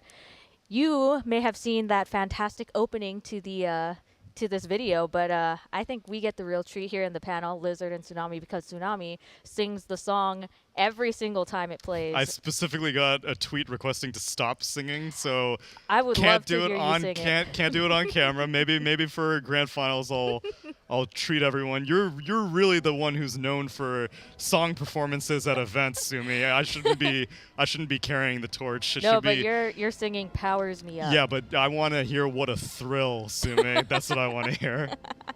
Oh my gosh. It's definitely a different song than what we're used to in the Dota scene. Usually it's some generic bass and drum, dubstep. Yeah, this time. I like it. I like the sound bites throughout the event. For sure. For sure. Especially Shopee. That's a great song also. I can't get enough of it. All right, so what you're saying is that you're going to sing the song and do the dance. Yeah, that's right. I'll memorize the choreography. Playoffs or grand finals, get ready. So you're doing it for the 4-4? Yeah, exactly. Grand finals. The Shopee 4-4 Mega Shopping Wait, Day. Is grand finals on 4-4? Yeah. Oh snap! Okay, then you know the Shopee 4-4 Mega Shopping Day. We will all do it, right? We'll talk about it. I think that the panelists should speak for themselves. My bad. But yeah, it looks like you've volunteered to do it. I'm born to win. So, game 2, and this game means a lot for FNATIC, right? Because at this point, this is their tournament life. If they don't take this next game, they're going home. Yeah, probably some techies pick from them, you know. No, God, please. Oh my goodness. We've seen it before, but probably not. They're this good time at around. Dota. Just like, why are they doing all this weird stuff? Why are they building rapiers so early? I just want them to, you know, pick something very similar like in that first game. I don't think there was anything wrong with the draft. Just execute a little bit better, a little bit calmer. They do not look like a team that was... Yeah, I said that in the DPC SEA, they ended the series in 3 games, so Neon did take one away from FNATIC, but FNATIC always felt like the stronger team. In this game, deficit, but they made it work, so I'm not sure what that... Okay, Wisp, never mind.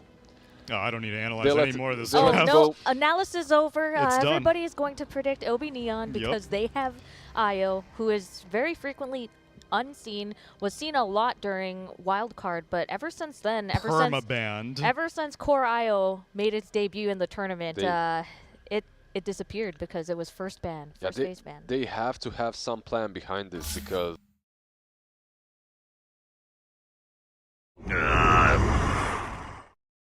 Why would they do this in their tournament lives on the hand? Puck, of course, like you pick Void Spirit. Oh man. You pick Void Spirit, of course you're going to go with Puck. But they do get the Alchemist for themselves. Okay, this is a very strong combination on both teams.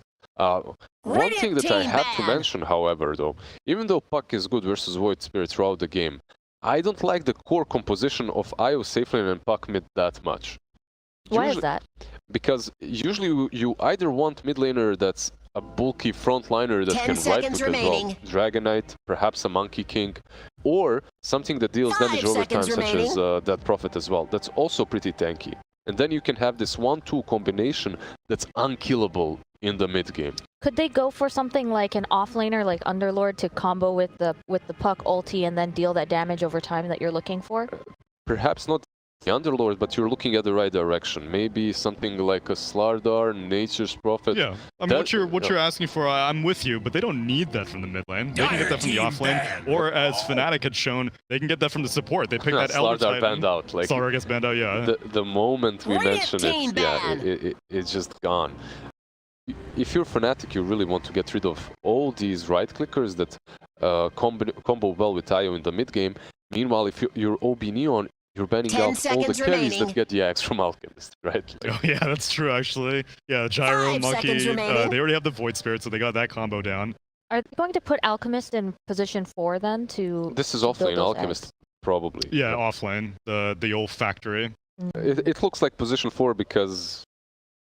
I mean, it doesn't really look like anything. Alchemist looks like Alchemist right now. And no other hero plays the game the way he plays it, so... Yeah. I was comparing it to old days of Warcraft 3 when... Jesus. Yeah, not great. Team Liquid tried the Factory Alchemist in group stage, I believe, and it did not work out well. It reminded me of like one of the NA games. the infamous NA game where Alchemist had to sell all of his items except boots to buy 1 Ags. Oh, wow. That was 4 Zoomers? No. Oh, who was it? EG? EG versus 5-man Midas? Oh, okay. Yeah. The Alchemists that I saw were EG playing it, where Arteezy was playing it, and he wasn't giving out Aghanim Scepters to anyone. Yeah, he was right clicking. I am not a factory. I am the sole proprietor of this industry. That's something that's possible from FNATIC as well. They could also roll the Alchemist as a safe lane, Raven. And you can see that they're also preparing for maybe a possibility of Io being a support with the Troll ban. But if you're looking at SCA, Io was 99% more.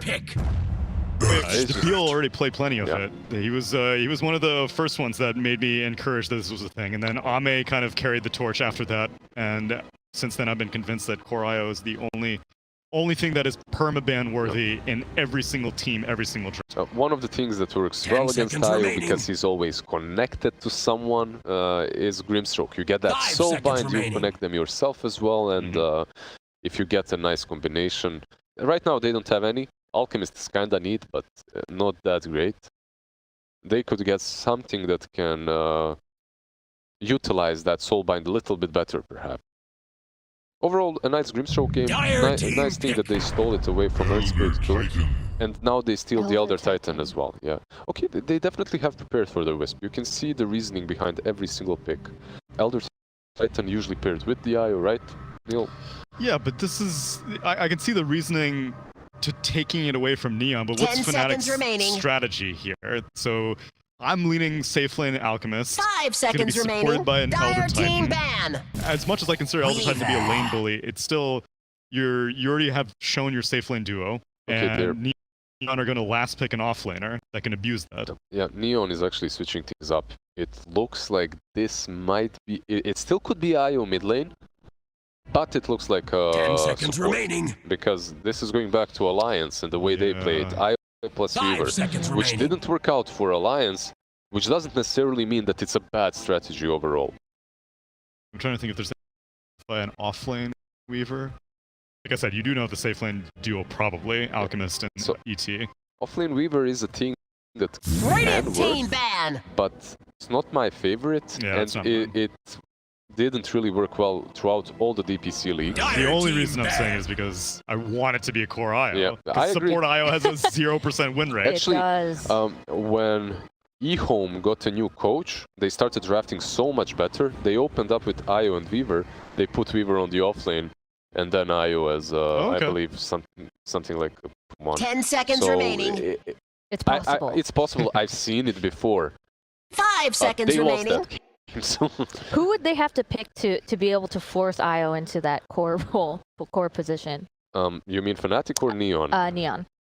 They want IO to be a carry, then who would they even pick here? They would last pick a support because they're missing their 5 position.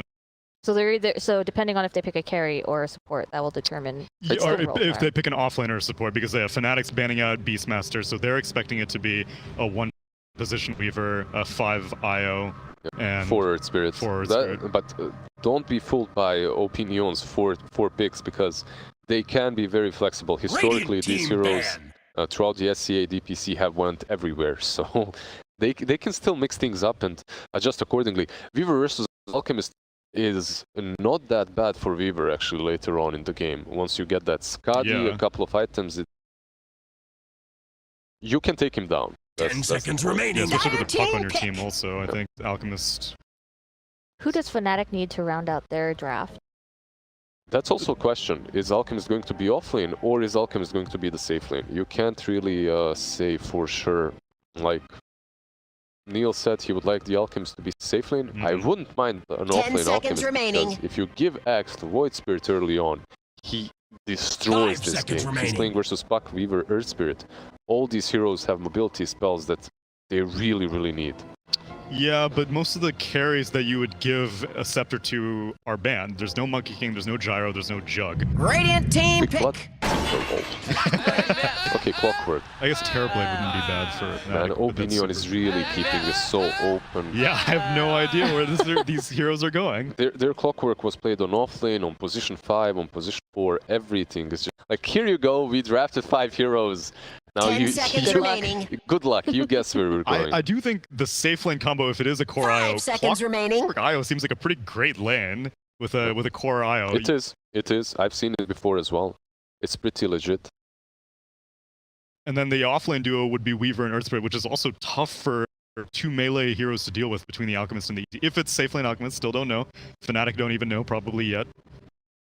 This is something else. I actually even don't like the Clockwork on offlane versus Elder Titan overall.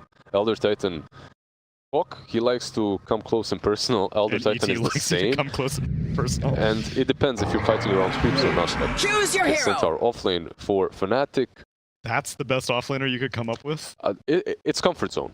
Masaru's played it before, and they really like this Centaur. You're against Cogs and Coil, though. Yep. It's offlane Puck, it seems like. Support. Oh, mid laner. No, Debil, why'd you pick the Weaver, dog? Is it a misclick? No, Hanwell. No, don't pick the IO. It's Yopaj with the Earth Spirit mid again. Oh yeah, that's also true. I don't care. They didn't do core IO. It's 0% win rate on support. Oh man. Why you gotta do me like that, Neon? So, Tsunami, does this affect who you're going to predict now? Because at No, first of you're like, course. All right, everybody. Io's picked. Game set. Let's go. Does a 100% win rate versus a 0% win rate influence my prediction? We saw China in this tournament on multiple occasions try to run. Doesn't work. I don't really know if it's been figured out. It's just not that great. Give Weaver enough of a steroid to solo carry the game, and he will have to be solo mid laners and Earth Spirit. Yep. I mean, I agree with you. That's how it looked, at least. I'm still saying that that combination is strong. It just wasn't executed properly. Will OB.NEON execute it properly?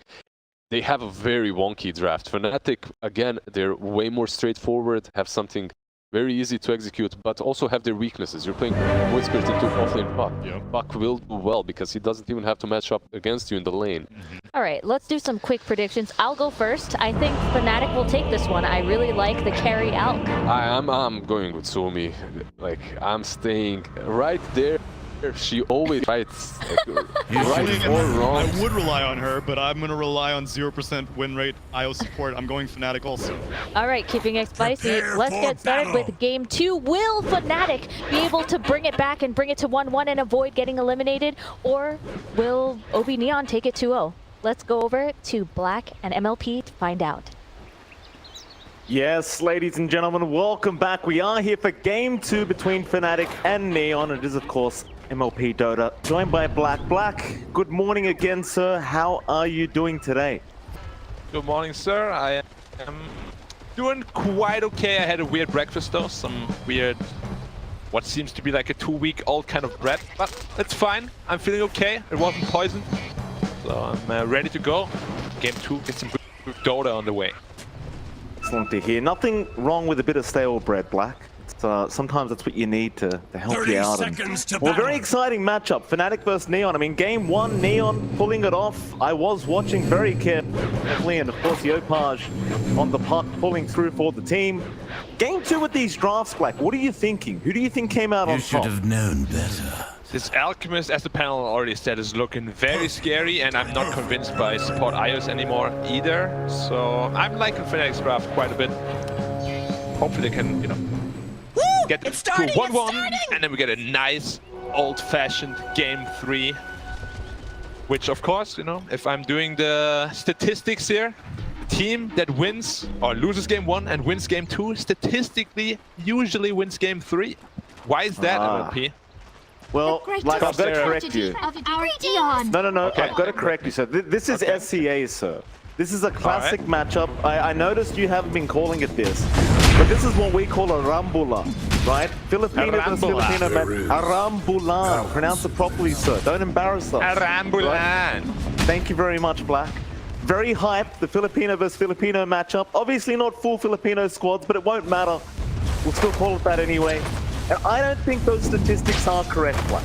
Right? This is SCA. Anything can happen. It's complete chaos. It's a bit of a fiesta. And speaking of, Mr. Scam was dropping extremely low up at the top lane already. Looks like he does manage to get away, but another thing I wanted to ask you, Black. This support IO, 0% win rate. Do you have confidence in it? No. I absolutely despise it. Core IO just seems to be way better. Because if you play it as a core, it seems that all the weaknesses the hero has, you know, just by nature, are simply taken care of because of itemization. Yeah, not a big fan of support IO. At all. Looking at the lanes, you know, Alchemist already sitting at 8 CS. He's completely free farming down here, which is to be expected against the puck blockwork. They can't really pressure him at all. He's gonna get a really good Battle Fury timing and then probably just snowball from there. Which is gonna be so incredibly difficult to deal with. It's going to be very hard to deal with if Raven could just free farm this whole time. I mean, you've got to play hard on the puck and the clockwork, but I always say this about POS 3 clockwork. It feels very unneeded, right? Because you could just run the POS 4 clockwork and it basically does the same job. Now there's really just no pressure. Like, Raven's just going to have the freest time of his life. Yeah, I mean, even POS 5 clockwork does the same thing. As you said, I'm also not a big fan of that clockwork. Like, both supports in general, like Puck, IO, it seems so underwhelming together. Like, where's the synergy? Where's the combo? Like, what are you doing? You know? Tough. It is. But game one, their draft looked really wonky too, and they made it work somehow, so Neon definitely not out of this game by any means. Maybe they have some sort of game knowledge that we don't. But so far, all three lanes are looking pretty tough. That they are. And I'm even looking at that mid lane, Yopaj and this mid-Earth Spirit. Obviously one of my favorite heroes to see in that mid lane. Yopaj, he makes it work and he makes it look fantastic. Courier's gone down in flames. It doesn't look like an easy game, Somebody especially up against the Void Spirit matchup. Money on that thing. Kind of hard to actually contest Moon on this laning phase, but so far Yopaj kind of keeping up in terms of CS, but he is 6 CS behind. Right. And it's just all about what you can do once level 6, right? Who's gonna get a better rotation going? Is it the Earth Spirit or the Void Spirit? Void Spirit, I feel like, is a little bit easier to pull it off. Laning phase, definitely going favor of FNATIC quite heavily. Like, look at this Weaver, only sitting at 9 CS. Centaur already at 18. Not the start they were hoping for with this lineup. It's gonna be very hard to catch up to Boot, especially because you have the Arc on the other side, so they're going to be able to be online much faster. And you're seeing they're trying to harass a little bit onto Jabs and Masaros, but of course they don't really care. Masaros, he already has the Ring of Health up, so he's got that plenty of regen coming in. Very free game so far. All three cores on the side of FNATIC top the CS board. Briefcase is coming out. Play hard, he's going to be all right. Briefcase? No, he's still going. Play hard. Careful, sir. That is a very hard briefcase. Stop is there. Play hard. Oh, he goes down to the end. DJ, he gets it, but the roll is out from Yopaj. They'll get the trade. The briefcase always wins. Briefcase always wins. He got just clapped in the back of his head. Takes me back to high school, man. What happened to you in high school, Black? We can't talk about that here. My goodness. Might explain a lot. Not my proudest days. So I'm with you. I'll tell you what, I got hit in the head with the guitar once, like, believe it or not. Top lane, Masaros, Inkswell out, Januel. You're going to be all right. In fact, Masaros now the one to drop quite low. Skem's going to have a go at this, and they do get it. Now Jabs. I mean, a spot of danger. Yopaj going to roll in, but is off the mark. It shouldn't really matter.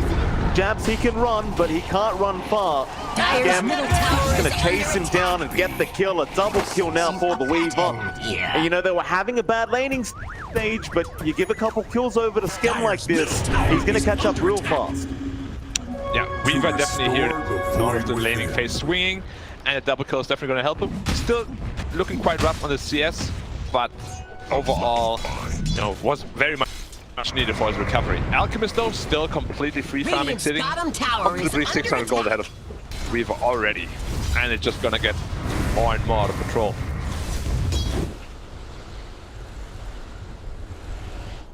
Death's hanging around. Like, it's very hard for the Clockwork to do anything about this. He's sitting there in the lane. He's got a security. That's looking like he's going for the Hood of Defiance, but yeah, Raven still continues to free farm. Very concerning stuff for Neon. Even the cogs can be quite dangerous to put down because Raven can farm those. But Death has to be careful. Yeah, it is. I mean, we'll have to see how they deal with this Alchemist. I assume... Well, no, he's not going to Vessel. Oh yeah, okay, Yopaj is going to Vessel. So as soon as that Vessel is online, they really need to start putting the hurt onto this Alchemist. Because that is going to be their timing to really take him down. They don't have enough damage to kill him. Unless Weaver gets Beetles on him, a ton of minus armor, and they just slowly and surely kill him. But so far, Raven looking super comfortable. Moon, mid lane, 45 and 14 so far in terms of CS, and net worth right behind his Alc, having a very good game. Itemization for Moon, you think maybe just Yules into Ags, perhaps, on this Void Spirit? Yeah, pretty cookie cutter. Phase boots, Yules, Ags, most likely to see that item build. I mean, it's the most standard item for a reason. Gives you a good setup, gives you a good save against the silences. Top lane, Weaver. He's going to be alright. Masaros, he needs to be careful. Yopaj, great rotation again. Magnetized pop, and Masaros, he is slowly but surely going to die to the magnetization of the Earth Spirit. Very nice rotation again, and I suppose that goes back to why this hero can be played mid, Black. It's very effective at closing the gap extremely fast. Yeah, you get high levels, you have a lot of damage potential. With that magnetize for that, what did you call it? Magnetization. I don't know if that's an actual word in the dictionary or not, but it sounds pretty epic. Pretend it is. Pretending. But yeah, it's a ton of damage coming out and good rotations here by Yopaj so far. Good. Run to death. Harry Soul down. 8th the Remnant going to be off the mark. Inkswell, nice Cox push back death. Invisibility. Plays it perfectly. Playhard was coming in to try and help out. In fact, speaking of helping, Yopaj right behind with the Invis Rune, and Moon forced to dissimulate away. Just fine, they won't commit. Neon, they are still looking pretty good, considering the circumstances, considering the fact that this Alk is still free farming. It is only a 1k net worth lead right now for FNATIC. In fact, Io, mid lane, Genuel does die to Moon. Yopaj wasn't able to really help out. And now it's up to 2k lead already. So the thing is, Neon are really the ones under pressure here. Like, they need to start making things happen, and they need to start making them happen soon. BJ, danger, death. Again, back Harry Soul gonna really lock this Elder Titan in. He's gonna try and stomp, but even with the creep wave, it's gonna be no good. Yeah, no chance to find out there. Radiant's bottom tower But Alchemist is still completely untouched. This is the scary part about an Alchemist. He is closing in on his Battlefield timing incredibly fast. He's getting a good spawn here too with those golems. A ton of gold coming out from those. He's already 1700 ahead of the Weaver. Auto smash Yopaj trying to roll out, but he does connect onto Moon. Now Inkswell is there. He's going to try and help. He doesn't really have that much healing yet. Yopaj is still alive now. A great Cox out there. He will save the day. Jab trapped up with the clockwork. He'll die. Scam is also around. Oh, that is a fantastic Cox by death. Dire's courier has been saving his Earth Spirit and killing the Grimstroke. Unfortunately, not enough damage to kill. Oh, EJ no trouble here. Needs to bring out the briefcase again, but it's not looking that loaded. Plenty of control. He'll turn on to play hard. Phase shift. Briefcase? Get it in time? No. No briefcase this time. Like, he got briefcase, but this time, as you said, it was not heavy enough to get the job done. Turn. Keeps going. They found Death this time, and Death, he's not that tanky yet. He's gonna try and run. Stick charges, Cogs out. Stroke of Fate. The raindrops will save the day. Scam. He'll show up, but there's your Astral Step. Why did you make it happen? Scam so low level and so low farm though. He's not scared of him at all here on his Void Spirit. Only sitting at 4.2k net worth. Alchemist retreated back to his golden triangle. So damn close to his Battle Fury. In fact, it's already flying out to him. Minute 10 Battle Fury. Let's go. Why not? Nice. King's balance. He's filthy rich. Roll, Dream Coil, bot lane. They caught out the Grimstroke into the kick, and God, I love that combo. Kick him right out of that leash. Now Moon is actually quite surrounded here. Got an Astral Step, but the silence is in. Yopaj now rolling in with the magnetize, and he's silenced. Moon, dissimulate, is it going to be enough? He'll survive. Astral Step to the free line, but he's going to die anyway. They at least get Genuel. They stunned up the Earth Spirit, but Yopaj, he's not done yet. With Scam, they'll go right on to DJ. The Elder Titan is in trouble while Death, he will hold Masaros back. Stampede doesn't look great. He gets pushed away. The hook shot to control. Masaros still in danger. Gets the Inkswell onto Genuel. Rather play hard. A big hoof stomp, but it really won't matter. Yopaj kicks him to the curb. A triple kill out for the Earth Spirit. 6-11 already for Neon. Decent trade though for FNATIC still. They got 2 heroes, lost 3. And you saw, even though Neon won the team fight, the gold advantage is increasing for FNATIC because this Alchemist, with this Battle Fury, is farming insanely fast. Now up to 5k gold already. And he's just 3k gold ahead of the Weaver already. It is absolutely ridiculous. He's gonna have item timings like no tomorrow. Dire's middle tower is under attack. You a big fan of the Alchemist, Black? As a carry player, do you enjoy this hero? Or do you think it's just completely busted and you'd rather see it just gone? I mean, it's not like super fun to play. I mean, I'm not gonna complain about it, you know, it's boring, but it wins you games because it just gives you like a great winning position. Like, you can just see how FNATIC is playing, just make space for him and you win. It's like the most simple winning condition you can get. Here. Takes well, gonna land, roll in your punch. You want to try and protect the Earth, but that's gonna be pretty big, but play hard. Is there with the train call into the kick with the stop. DJ barely saved, or maybe not. 8th the Remnant Moon, he will make it out, but Yapaj, he's gonna chase. He will chase Moon down and get the guide roll. Oh, he hits the bullseye and he all chats him. That's the way. Good on you, Yapaj. Mid lane, Masaros, he'll avoid the roll. Arcane Rune, by the way. 2 seconds rolling boulder cooldown. Don't say that out loud. I don't want any nerfs. I'm a big fan of this hero, Black, please. We've had enough nerfs over the years. Arcane Rune's fine. By the way he's playing him, he might need a nerf, to be honest. But then again, he's the only guy in SC that can make it look like this, so probably doesn't need a nerf. Thank you, Black. What might need a nerf is this Alchemist farming power, because he almost has Saint Joshua completed just like 3 minutes after completing his Battle Fury. I agree. I think Alchemist is a pretty darn strong hero. Raven still free farming. He has not been touched. Level 12, 10k net worth lead. You pointed out the Battle Fury, the SNY coming out soon. Into the BKB, and once the BKB's up, it's going to be extremely challenging to deal with Raven in the middle of a team fight. You've got so much magic damage, but he won't care with the BKB, and quite frankly, Scam on the Weaver, he's not dealing that much damage yet. Yep, and he's also going into the Maelstrom, of course, which is another source of magic damage. This BKB, he's gonna feel like an absolute god in this Alchemist. Vessel will be dispelled, everything they can throw at him, doesn't matter, the only stun they have is gonna be that hook shot. But yeah, like he's top lane. Masaros kicked out again off the coil, but they got a great stomp out from DJ. Here comes the chase. He's gonna be alive? Masaros, he's gonna make it. He is. He's out. Right? Not enough damage coming out here. Like, I'm really surprised he got out of there with the Vessel charges and everything on him. But really tanky with the Vanguard, sitting at 2,000 health. More space for the Alchemist. No, not Raven. Not like he was short on space, but you may as well get a bit more. Keep going. BKB next. Give it a few minutes perhaps, and suddenly Raven will join these team fights. Neon. 7k gold in now, by the way. You look away for a minute. It's another 2,000 gold increase. Spout! I do like that Death is at least rushing the Aghanim Scepter on the clockwork. I think that might be the way to play up against this Alch.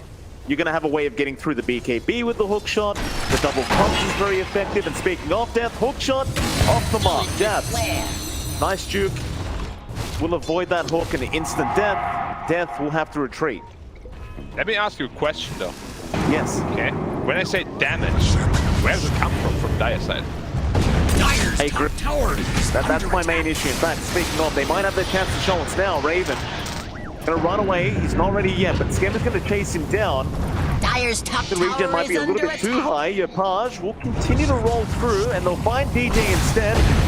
Roll, not quite on target, but it won't matter. They should be able to get this. The Raven now gonna turn around with the stun out, and the Big double stun. Masaros controls them up. Jabs, he lets them know about it. You should have known better. It's the punch. They've got another play hard. He's gone, and FNATIC, suddenly they'll get Raven involved. A triple kill on the Elf. So when you said they might be about to show us, you meant the lack of damage, right? Not that they actually have damage. Correct. Because that's what it looked like. They managed to kill a support, but all the other 4 heroes is full health. They just have nothing in the tank at all. Absolutely nothing. This is looking really scary. This Alchemist is under attack. Is so close to his BKB already. In fact, he already has it. Sorry, my bad. How?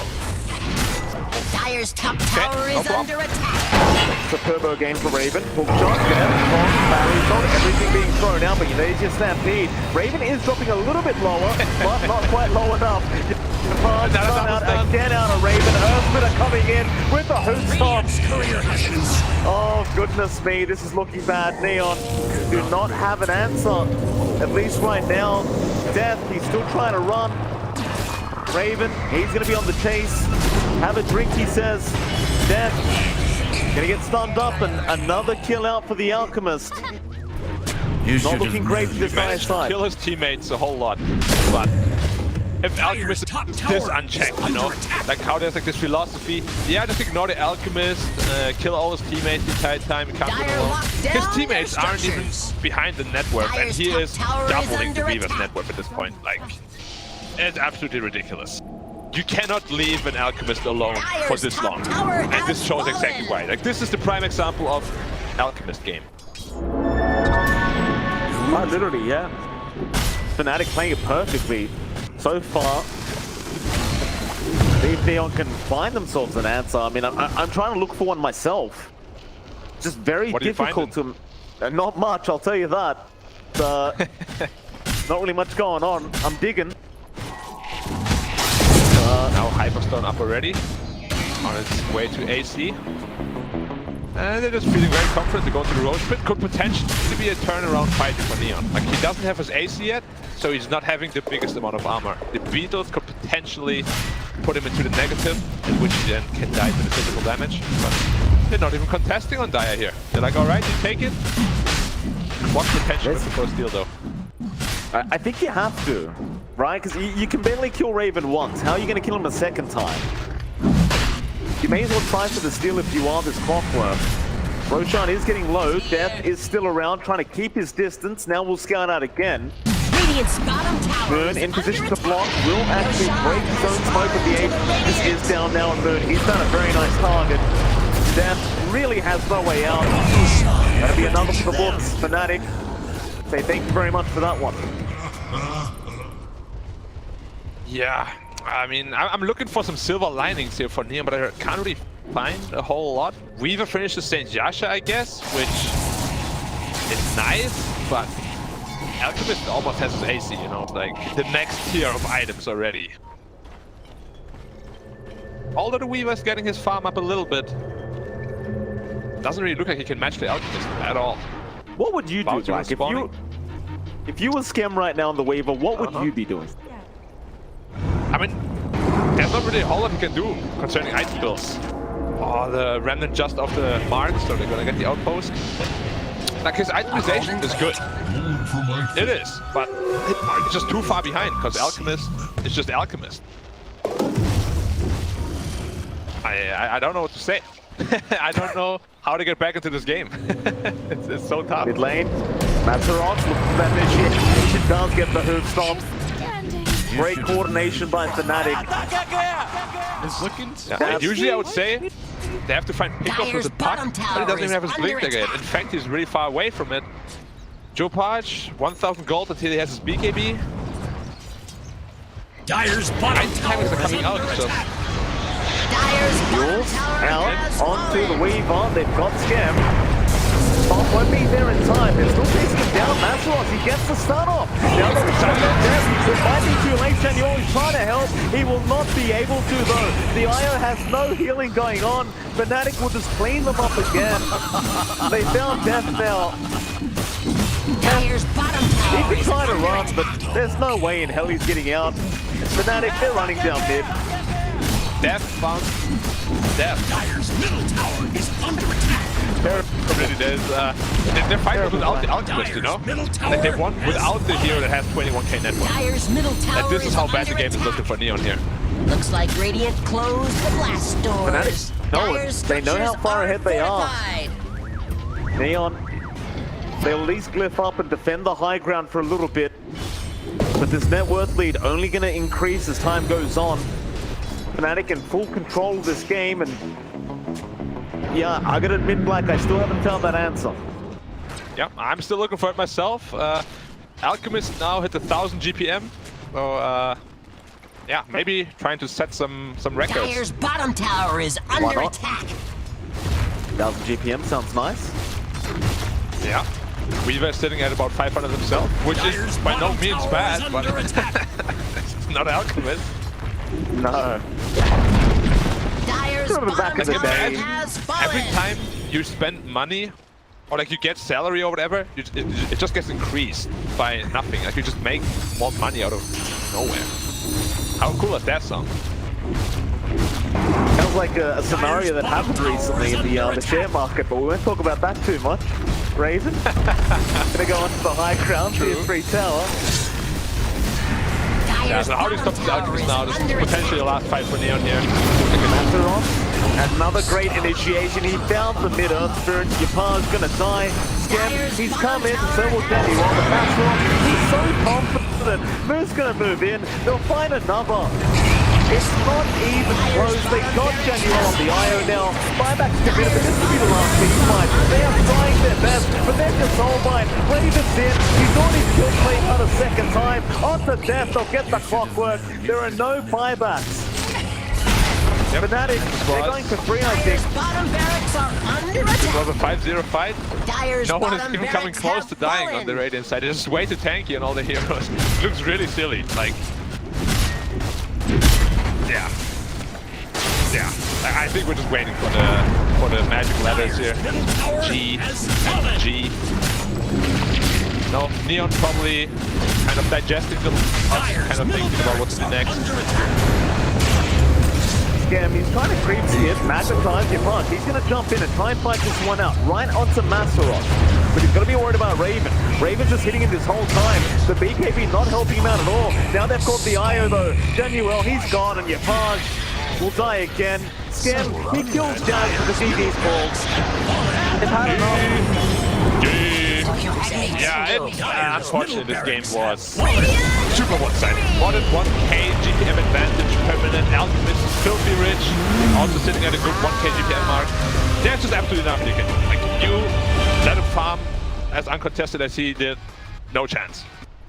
There was once a very smart man said if it's an Alchemist game, it's an Alchemist game.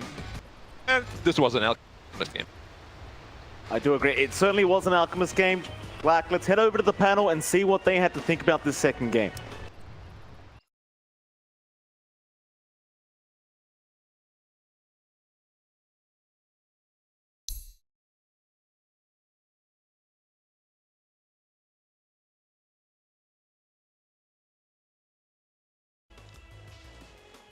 A very Alchemist game indeed, gentlemen. There's really not much more to say than that, huh? There's one ex-pro player that we always talk about on the panel when there's a ex-pro player, pro player that we always talk about on the panel when it's an Alchemist game. That's true. We need to explain the context for this. A lot of newcomers, like we said, a lot of anime people are coming into this. A lot of new player experience people. Cinderin has famously said, at the end of a draft, you can't look at a normal draft with an Alchemist in it, because if an Alchemist is in the game, then it's an Alchemist game. It completely changed the What entire if there's a face puck of in the game? Dota Is it a analysis. puck game? No, that's the thing. For the You'd puck think player, so. though. You'd think so, but that's what wise Cinderin has blessed us Dota plebs knowledge with. And what I will try to bless upon these players is stop picking support IO. If you have the IO in your draft, then it is a core IO game. Yeah, if the IO's in the game, it should be a core IO game, is what I will try to say. But God said in the green room while we were watching this match. I don't care what God said. God doesn't know anything. And this was, again, let me be the voice of reason. 0% IO win rate still, though, always in games such as this one, in which no matter what you have, this Alchemist will win the game 16 minutes in if you don't contest him, if you don't pressure him. We were probably one of the best cores to pressure a hero early on, to pressure a carry, but they just couldn't do it because the wall from FNATIC, the other four were just way too strong and stable, prevented them from reaching the triangle, prevented them from actually ever interfering with Alchemist's farm. He was playing a turbo game, and what was the word? Yeah, in the first game we had a Rumbulan. Is that right? Yeah. Wait, what? In the second one, however, it wasn't really. It was a Rumbulan. Yeah. I was told that that is the equivalent of Divide. It was the SCA equivalent of the Vi game in which two heads are just bashing, clashing. Okay. Yeah, but this time around it was, it was just straightforward 7-0-6 victory for the Alchemist team, in which they never truly felt pressured. Also, for as much as we're talking about Alchemist, I was not convinced on Centaur being a final pick, and then Masaros was just quadruple edging people with the Soulbind from Grimstroke. So these heroes that I thought were originally picked to take it out of the hands of the IO draft, like the Grimstroke mainly, is just like you said, the Soulbind is just like, oh, I'll just pick this Grimstroke anyway. It was just good. FNATIC knew what they were doing on those heroes, the ET as well. The team fights looked surgical, and I was super impressed. I'm just also thinking, what are these two teams going to ban out next, and what goes into the last game, because it can go any way, really. You can see that the skill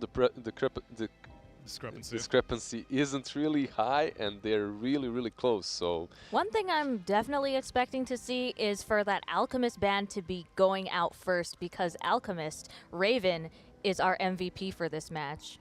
I mean, whenever he appeared, the enemies disappeared. Yeah, or the creeps. May have to put AA back on the menu. This was something that was seen a lot. You'd see a lot of AA bans in wildcards and group stage, and then Alchemist kind of fell off, and so by proxy AA fell off. But yeah, in the Chinese region, Ancient Apparition was picked quite a bit as a way of preventing Alchemists and Morphlings from coming into the game, but yeah, not really a popular support in SCA. Not really sure if it would have mattered that much, considering how far ahead he was. Oh no, it wouldn't have mattered, because who was the actual support that that they ended up using on Neon? That guy, that small ball of light, didn't work out. Yeah. I mean, if you're going to go and pick a 0% win rate hero, then but that's what this is what God said.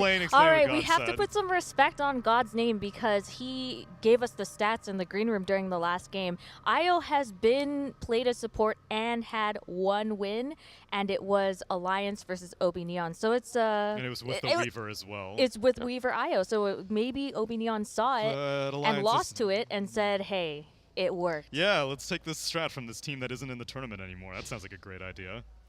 Oh my gosh, you're harsh. Just play Core IO. You just Tsunami is I love going. how he took this role that I usually have. You know, I like flaming heroes or saying that, but he's very harsh towards Wisp.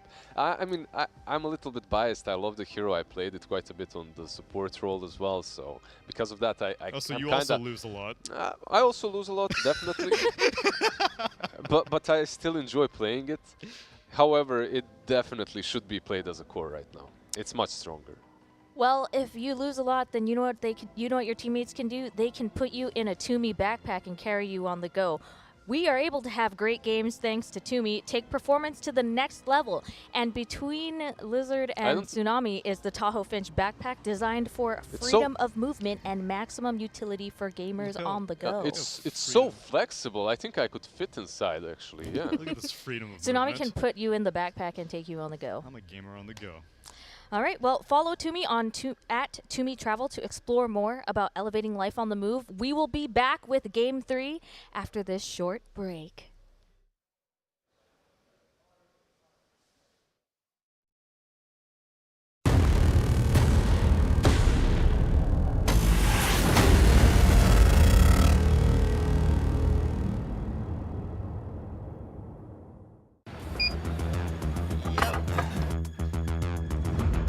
That's RTC, Upper Dandy, Toenail.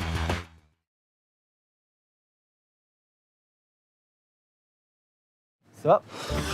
Dude, we're such huge fans! Where did you get that skin? Whoa!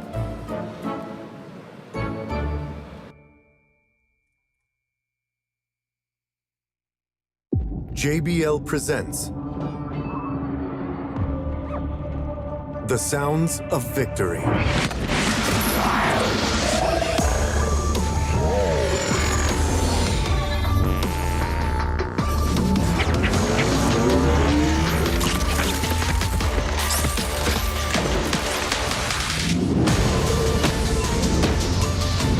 JBL Quantum Gaming headsets.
Okay, alright.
It all comes down to this. FNATIC and OB.NEON 1-1. And the team that wins the next game will move on, and the team that doesn't will go home. Just like you want, right, Tsunami? Get out of the country. Whoa. Singapore is... No, some of them don't even have to get out. That's If- true, if, actually. If it happens, they can just chill, Death go back is just home. like, all right, I'll just go down the street. It's no big deal Imagine, for me. imagine just having a major in your backyard. Like, it's Yeah, the dream, literally. I know. Have you ever had a major even close to your backyard? Nope, never. I mean, close is relative for you. Americans have to go super far for basically every single tournament. Yeah, that's true. Like, there were some in Europe, I suppose, so... Kiev it major, all the Kiev tournaments are like how far away from you? It's pretty far, actually. The Kiev isn't that close to Bosnia. Okay, It's, how like, about... for a flight, I need to like spend 12 hours with layovers and whatnot. So Oh, jeez, okay. yeah, Never it's- mind then. Even though it's not that far, there's just not a straight connection. So How long was our flight here? Like 18 hours Give or take, nonstop? yes. Mm. It's okay. We at least had, well, no, actually we didn't have the LA major. JK. It didn't happen. almost. Almost. Boston? One day, perhaps the Sarajevo. Is that how you pronounce it? Yeah, you're close enough.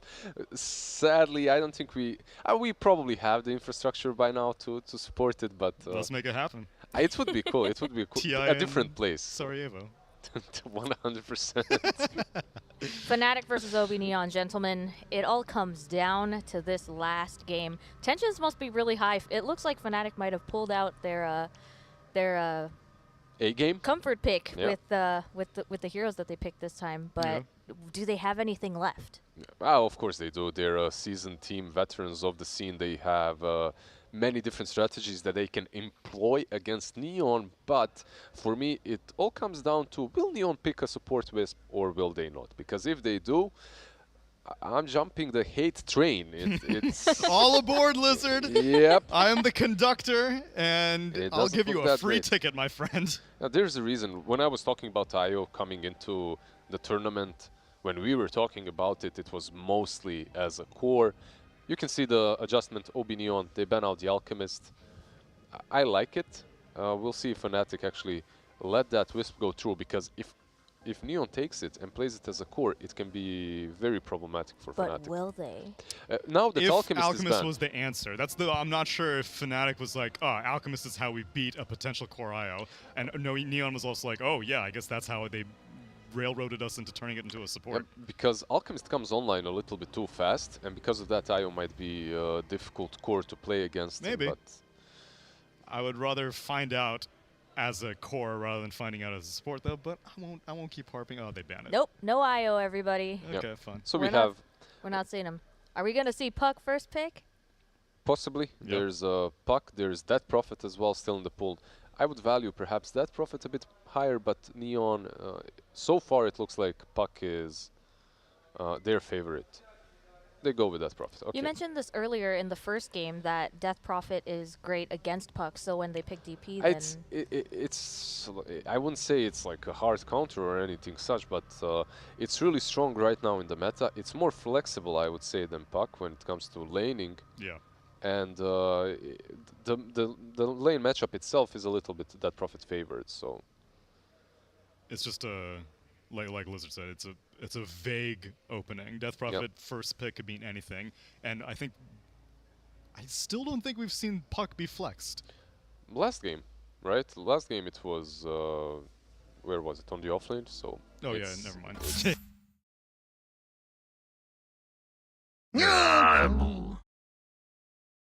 Go is born to win. Yeah.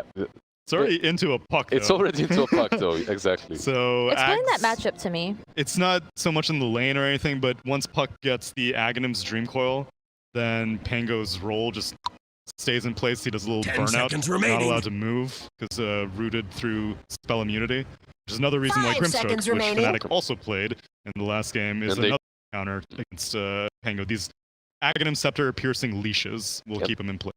They could just pick the Grimstroke once again here. It wouldn't be that bad. Like overall, like why not a support versus a Pango? You can perhaps save it for the second stage, but most likely if you do, it will get banned. It'll get banned out. Although also FNATIC played Bloodseeker on Raven, so that's another thing that they really need on the Pango. They instead of going all into countering the Pangolier, they move back and make their draft look a little bit better. Because there's already a combination here. Puck Dreamcoil plus the egg. We've seen it from Gambit and from some other teams. It's very strong. Does this mean that 10 seconds remaining will then move to try to pick someone who can right-click that egg? 5 seconds remaining. There's a lot of heroes though, right? Neil, what's your favorite? Jug, Ursa, Troll? I'm not Ursa, or I'm off the Ursa. I haven't seen enough of the hero. Big fan of Jug so far. Jug's performance in the tournament have done pretty well. We've seen some great games. Monkey King ban. This Phoenix plus Puck plus Monkey King circles. Remember, the first day Sumi, we were all about the circles. And it would definitely fit FNATIC's draft. Why do you think they went for 10 a Phoenix? seconds remaining. Dire team ban. It's still possible to pick an ET. Phoenix is maybe higher rated, more likely to be banned. ET banned actually now. Yeah, like if it was, because that was one of the things that you were like, oh, Death Prophet or Puck is first pick. And if I'm thinking back to the China drafts, and I was like, usually going to be like Phoenix or Tusk that's first pick. And so the interesting shift in prioritization between SEA and China. It's still pretty damn strong. You have Puck plus Phoenix, your team fight is really good, and now you combo it with the frontline carry as Wraith King. It can be difficult for him to lane versus Pango if they get a good position for that combos, but you just go to the jungle and you just exit it with a Radiance. 10 seconds remaining. FNATIC's bans are so weird. They don't target like any traditional carries, and so I think Troll is still great for Neon. I think the Jug is still great for Neon. I mean, how do you ban traditional carries versus Neon when they're not playing them? That's true. They played that Prophet safe lane, Io safe lane, Prophet that's true. I didn't even lane. think that. Yeah, this Death Prophet could very well be Devil's hero. That Prophet overall versus Wraith King feels kind of alright later on in the game. Once you get that Shivas and whatnot, you're too fast for him. That Prophet just feels so strong no matter what. Abaddon is a peculiar pick though. not something I expected from OB.NEON. Yeah. Is that to protect against Wraith King? Nope, there is no exact reasoning why. The Oracle is banned out, so they take that Abaddon perhaps to save the Death Prophet a little bit. It is a position 5 that became much stronger throughout the tournament. But when I say much stronger, I mean higher rated, because everyone started copying Lanham, and it's been very popular in China region for a while. FNATIC taking Clockwork this time. I do believe it was OB.NEON that picked Clock last game. 10 seconds remaining. It was indeed OB.NEON that played it. Is that more to 5 seconds remaining. To initiate with? So Clock will initiate with his hook shot, and then Puck will follow it up with the coil, and then the Phoenix egg. The egg, and you have the cogs and the egg, which is pretty nice. This could also be our position 4 Clockwork. Even position 5 Clockwork is something that FNATIC actually plays a lot. So a variety of options for them here. Technically, cogs are in a circle. It's another circle. True. Yep. Very irritating Pango team fights if you keep bumping into the cog. It can be very bad for your own team as well if you give oh god, if he jumps in, starts pinballing. You just I'm the kind of a player that if I'm playing Clock or Tusk and I'm playing versus Pango, he's always gonna benefit from them somehow. You know, he's gonna bounce off of them, kill 2 of my cores, and I'm gonna get pinged after. Get the sick angles. Yep. Okay, so OB.NEON, they need their position 1 most likely, and well, that Prophet can be flexed, but perhaps a mid laner too. You can see that FNATIC also do not know in which way they're going, so they're banning out a little bit everything. The sack. Oh my god. All right, I don't want to say this, but I was thinking this in my mind that Leshrac would be picked. Wow. Damn it. I should have said it. Okay, give me the reasoning. I was thinking that if Death Prophet is not going to go mid, they could send Leshrac mid, and then they could kind of do like a little bit of a push comp, because they push really hard with Exorcism and Leshrac ulti as well. Edict. That's what I was, and you were so close, Sumi. Yes, you were so close. And everything was good. Leshraca's death has been played a lot by Death during this tournament so far. 10 seconds remaining. No real lockdown so far from OB.NEON is something that I don't like. A reliable lockdown, I should say. Later on, you can get Yules and Lash Earth Splitter with the Yules is nice. Pango with the Rolling Thunder and Blink is nice, but you need to get there. Meanwhile, on FNATIC, Dream Coil, Hookshot, it's all only level dependent spells and lockdowns that are inherently in your team, so can be a little bit scary for Neon. And you said that plays it a lot. That means offlane Lash, 10 mid lane seconds Death Prophet, remaining. Pango 4 for play hard. Doesn't have to be mid lane Death. Still be in the 5 seconds remaining. But yeah, I would prefer it to be mid. I just like when Yopaj is playing these heroes that are very flashy, because the skill ceiling on him is incredibly high. Like you can play these Quops, Pucks, Earth Spirit mid lane. He was destroying that last game as well, but didn't work. I'm with Sumi. I think you kind of go all in on the push idea here for Neon. So who would that be then? If they want to pick a one position, there's a Lycan. I still think Troll is good. Yep, not bad, definitely. Lycan's also good, yeah. The last pick is Yopaj for Yopaj's hero? Probably. Maybe even the Bills. There's a Jug still in the pool, which is a hero that works well versus the Egg. Radiant team is very helpful with the push because of the healing ward, so if you really want to go that way, you could. I still see the same issue for them. They have very low amount of catch versus Puck. So what about FNATIC? Who are they going to round out their team? They have some great insight. They have some great initiation, honestly. It's most likely Masaros's last hero. 5 seconds remaining. And Neon is banning out the Sense, so they're expecting the same thing. Troll banned out by FNATIC. Would be pretty sick for them. Leaves Jug possibly Radiant the team best option. Nope. It's Neon, man. So it is Debil Death Prophet. Yep. Be Yopaj Void Spirit.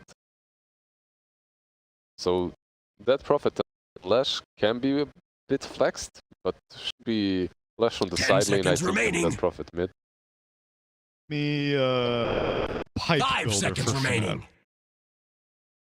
Yeah, just when you look at OB.NEON, they do have some mixed damage, but By the way, I saw even Pango being played on safe lane in SCA as a carry. So possibilities are endless. If the last hero is from Masaros, Tide's banned he out. plays a lot. Tide banned out. Yeah, Night Centaur Stalker. banned out. Timbersaw? Actually, Night Stalker wouldn't be that bad at all. Ooh, that would be cool. Timber that they play can be a little bit hard. They have a lot of magic damage. That is a possibility. Mars is banned out, right? Yes, it was very early banned. What about Night Stalker? I like Night Stalker actually quite a bit. It's a perfect pick here. Our friend Davian? Choose your hero! It gives them this. Wait, no, they have tons of. Oh, yeah, it was the other team that didn't have the stuns. Oh, wow. This is. Lots of circles from Lots of circles. Team FNATIC. Sandstorm counts as a circle for sure. Yeah, Sandkin gives you. And Epicenter? Epicenter also. it gives you a lot of burst damage in the mid game, not only the initiation with the stun. I don't think they needed another initiating hero. That's why I hope he builds auras. I hope the Sand is their utility team fighting. I would love to see utility from him, I agree. Still, no matter what, I feel like Neon has got their own thing going. It's definitely fully in their comfort zone, but FNATIC once again looks like a team that drafted the Dota draft, something normal that you can read and you can see the win condition. Well, we have one team that kind of centers around team fight and another team that might do a push kind of strategy. We'll see who sets the tempo. I think I will go with FNATIC for this. They'll take the last game. They have the momentum now. It's swung in their direction. Thank God I won't be wrong with my prediction. I'll be following my fellow going with FNATIC as well. Are you going to keep it spicy or are you going to be right? Oh, you're going to do me like that? Then I'm definitely going to other way. Give me Neon, I guess, for the spice. I'm going to be frightened. Should be the analyst panel a little bit. Should we be? And Neon does have their own stuff going on. Their full comfort zone. Yeah, a lot of very flashy I think this heroes. is an even draft between the two games. Let's see how this even draft works out. Game 3, loser goes home. FNATIC versus OB.NEON. Take it away, Black and MLP.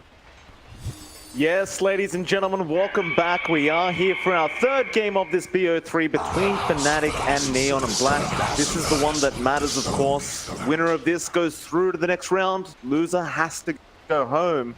Straight off the bat, sir, I'm going to ask you the hard question. Who came out with the better draft in your opinion?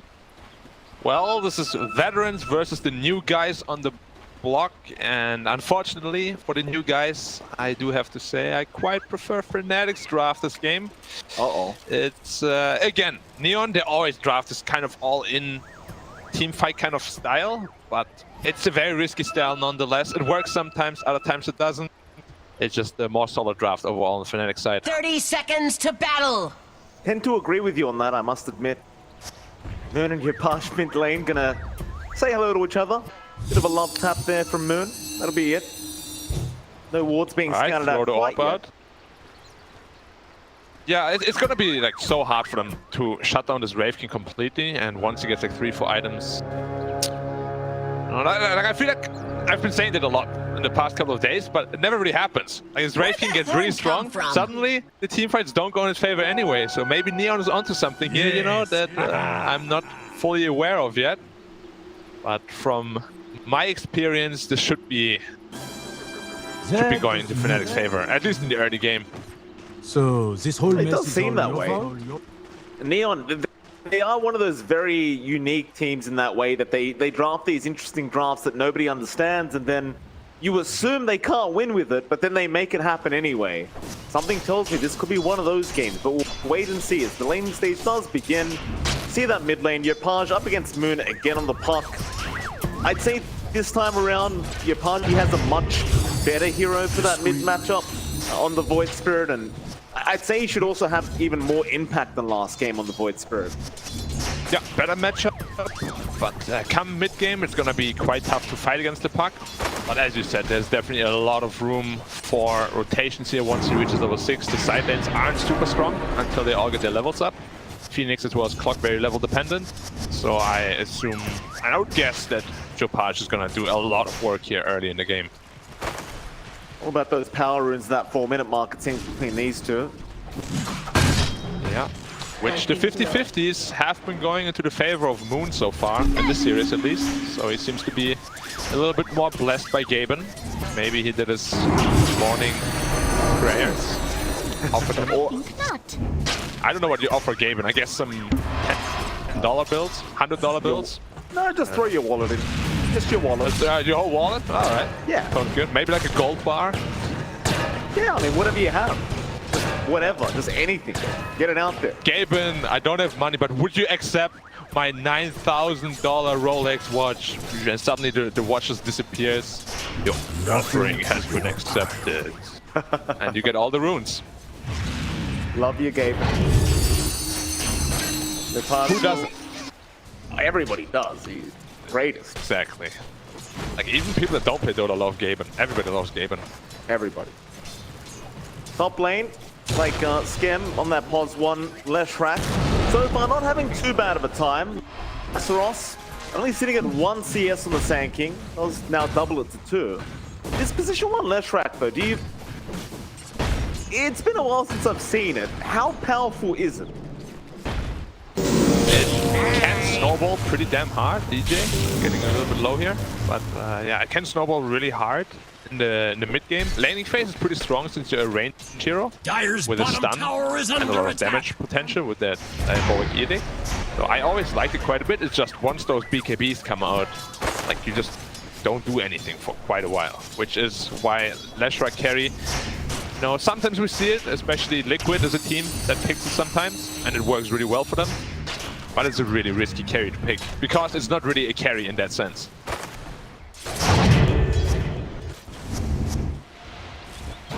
Bot lane, play hard. Not Jabs.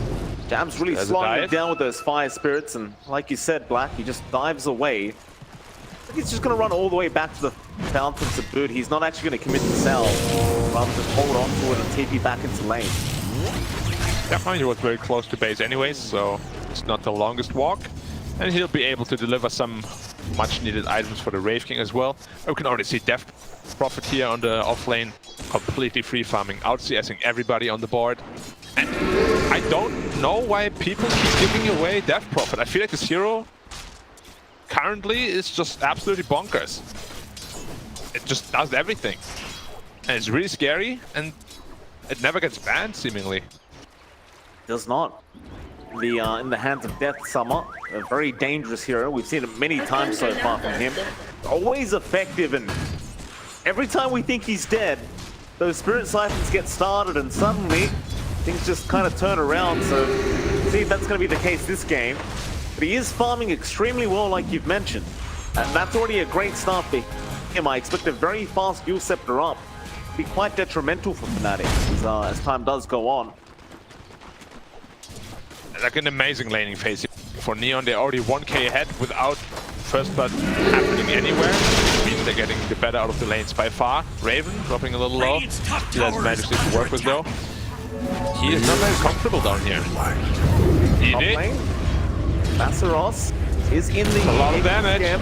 Stun is gonna land. He did not juke it out. He's got the lightning storm to boot, but it won't be enough damage. So he does force Masaros away. For Masaros, he does at least have a salve and a hold.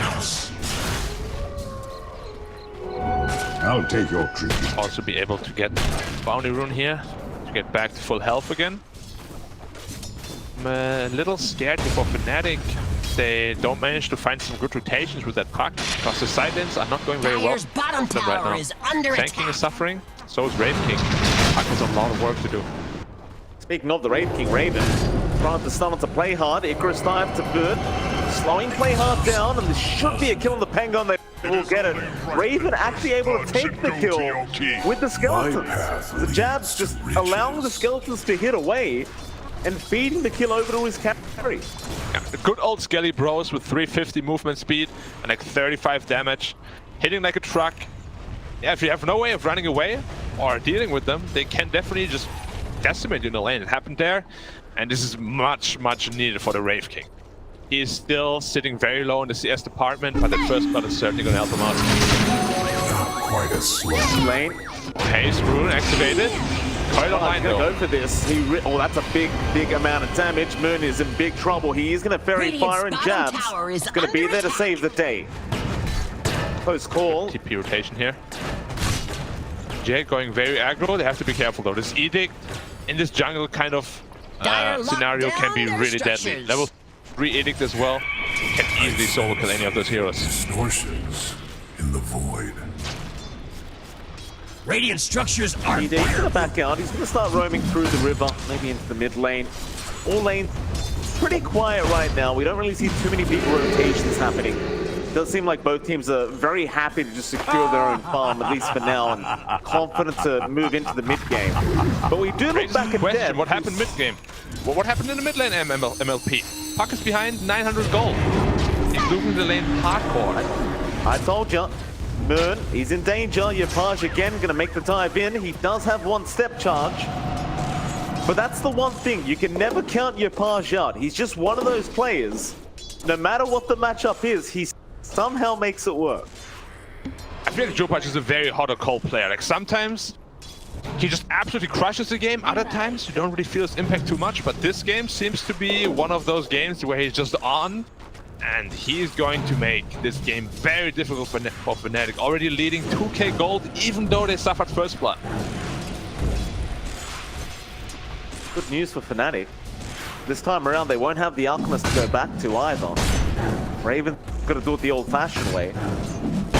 Yeah, this time no gold hacks. You'll have to farm creeps in a more balanced fashion. Somewhat balanced. You know, skills are still kind of broken.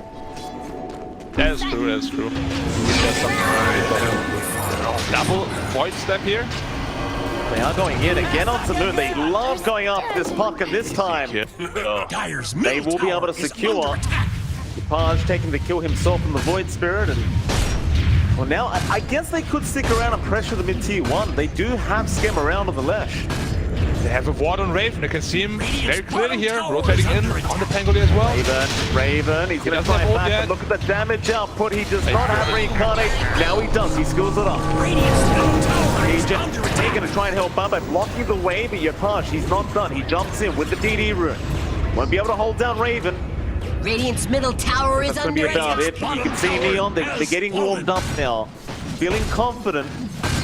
So this is that point where I get very scared for FNATIC, because I know these boys on Neon. This is when it starts. Warmed up, you say? I feel like more they're like on overdrive already. They're absolutely crushing his laning phase, up by 3k gold. They're not giving FNATIC any space to work with whatsoever. Like so far has been a pretty flawless game from Neon. The young boys on the block, making it look pretty easy here against FNATIC so far. See if they can keep it up though, Black. Plenty of time to go in this game 3, and again, a lot on the line for both teams. Very important victory for either side. And get it. Look at bot lane. Just pushing the tier 2 tower. He already used the X system for the tier 1. Just goes to show you how confident he is to just run down that bot lane and just start hitting towers. It's looking like a pretty simple game thus far. There's nothing going on here from FNATIC. Yep, just win lane, out farm, and build on your advantage. Leshrac has his boots of travels now, so he's going to be able to join the fight pretty much globally. Void Spirit, itemizing for the Dual Scepter, probably into the items after that. And also DP finished her hood already, itemizing into Yules as well. It's going to be so hard to bring down for the Radiant here. Most of the damage is magical. With a Spirit Siphon and hood active, he should not be dying anytime.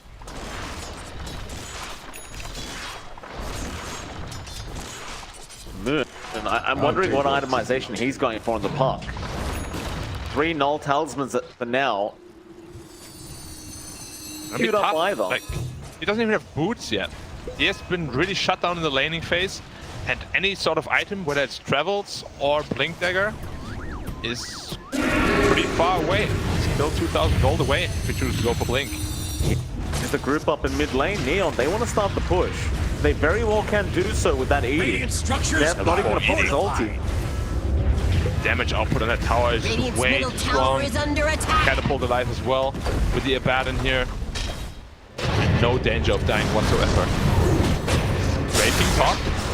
They are going to go. Another strike out from Masteros. The Raven is still in pretty massive danger. They've kind of left him behind. Now the Egg's going to come in, Jabs. He is barely going to help. No, never mind. Raven is dead. They even get the Egg. Masteros, he will try to go for the epicenter of death. He will not die. He is death itself. Moon goes down. Yapaj, what an Aether Remnant out onto the Sand King. Mid-burrow strike. He'll try to Sandstorm, but they have the dust.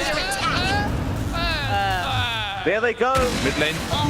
He was almost dying on Clockwork as well, but he gets away, so not a full team wipe. Tower is under attack. Fantastic performance here by Neon. Taking a 4-0 fight, taking a tower on top of that. Now up by 5k gold. They're making this early game lineup work perfectly.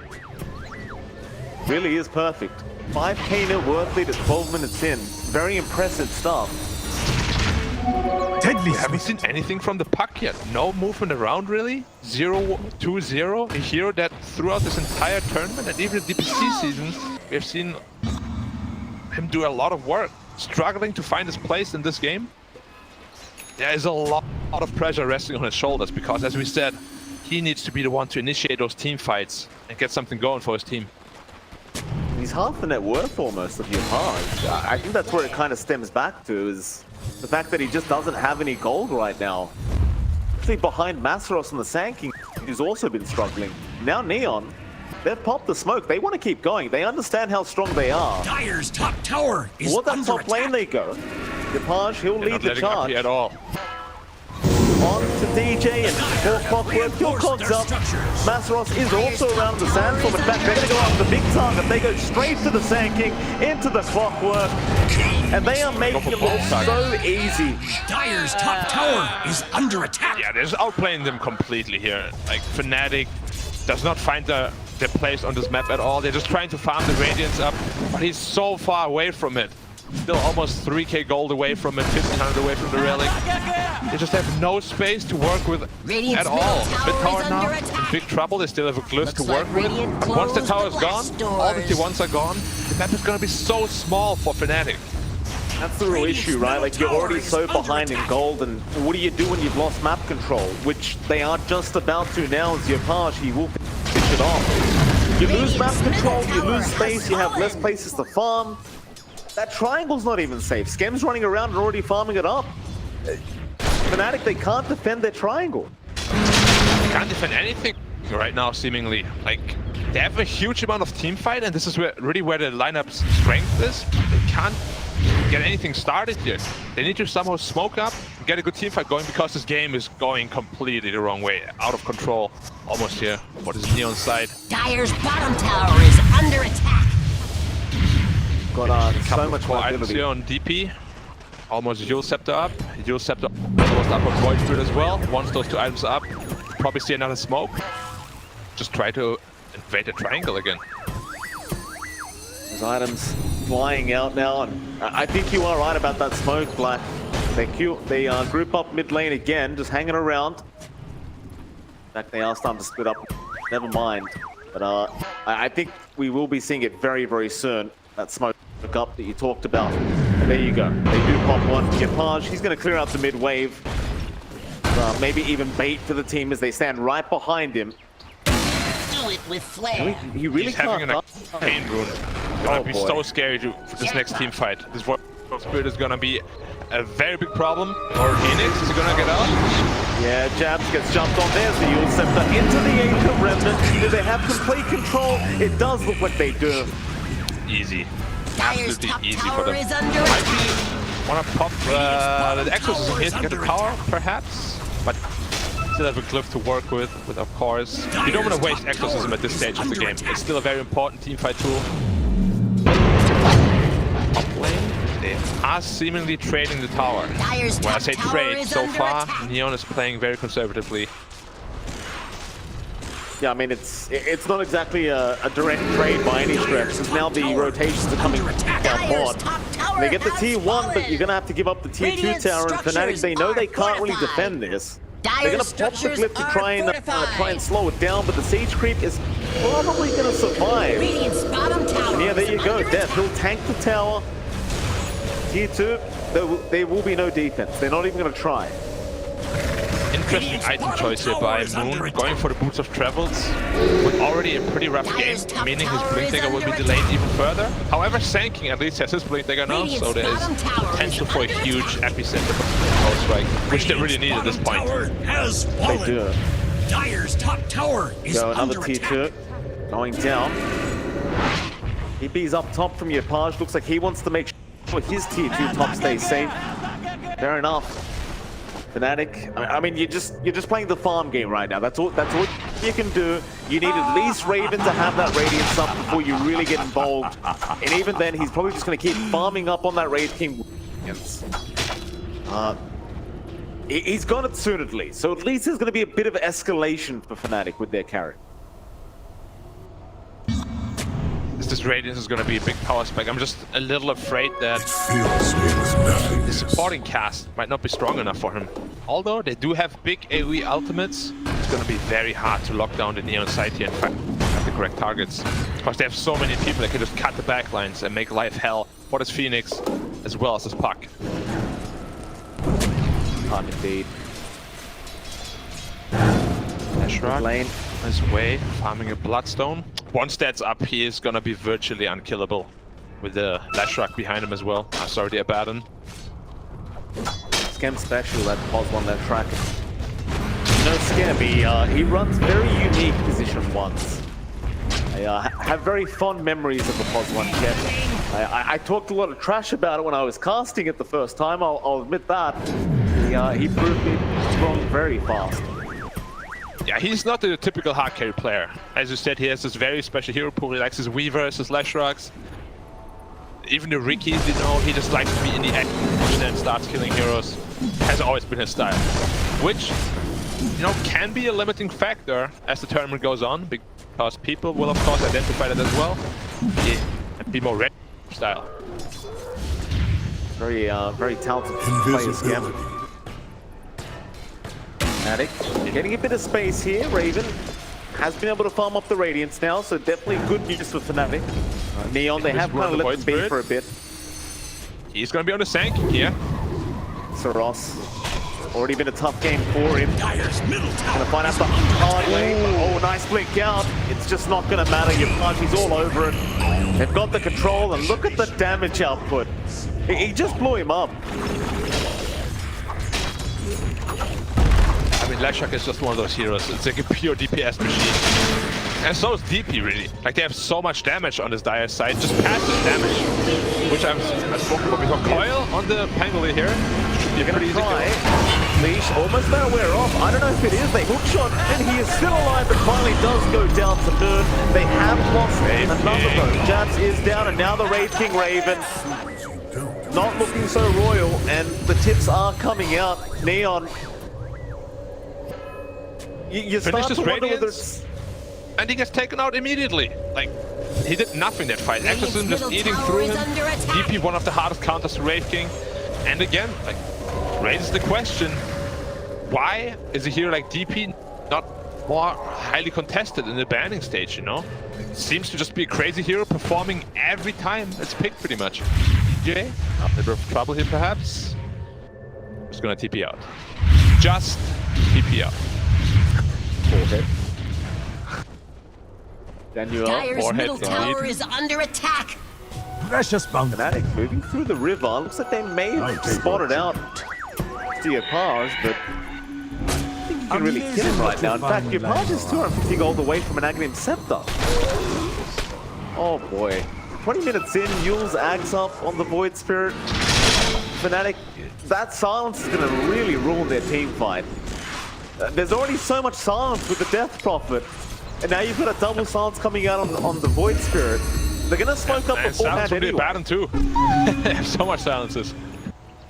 There it is. There's your Ags up. They've smoked immediately. Radiant's middle tower is under attack. Reincarnation still on cooldown. See who they can find here. FNATIC right now in a pretty defensive posture, not leaving their basic at all. Well, DJ did, and he pays the price for it. I think if anything for FNATIC, at least it's DJ, right? At least it's your position 5 clockwork. It wasn't Moon, it wasn't Raven.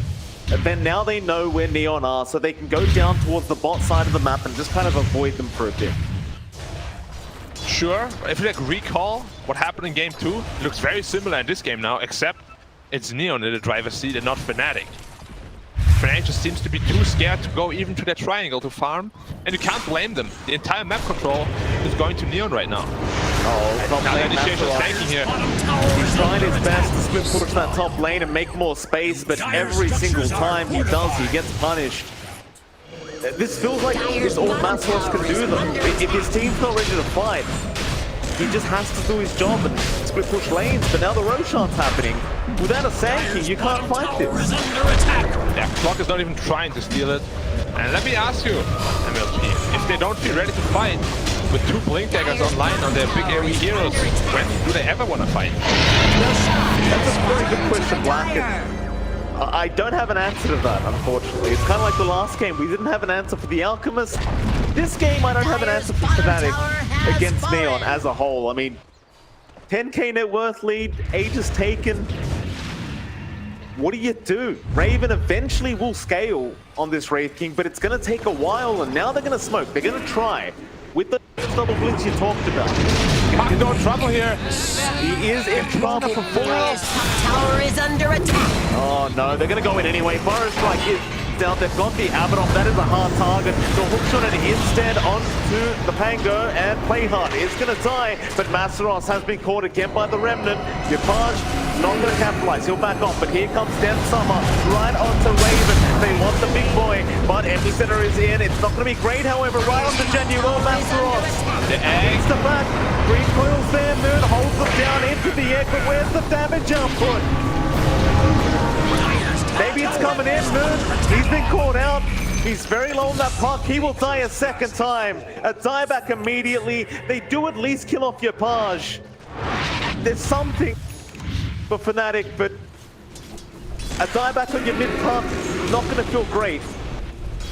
That's a really big feels bad, man. Like, there's just not enough damage to go through this DP with his BKB hood.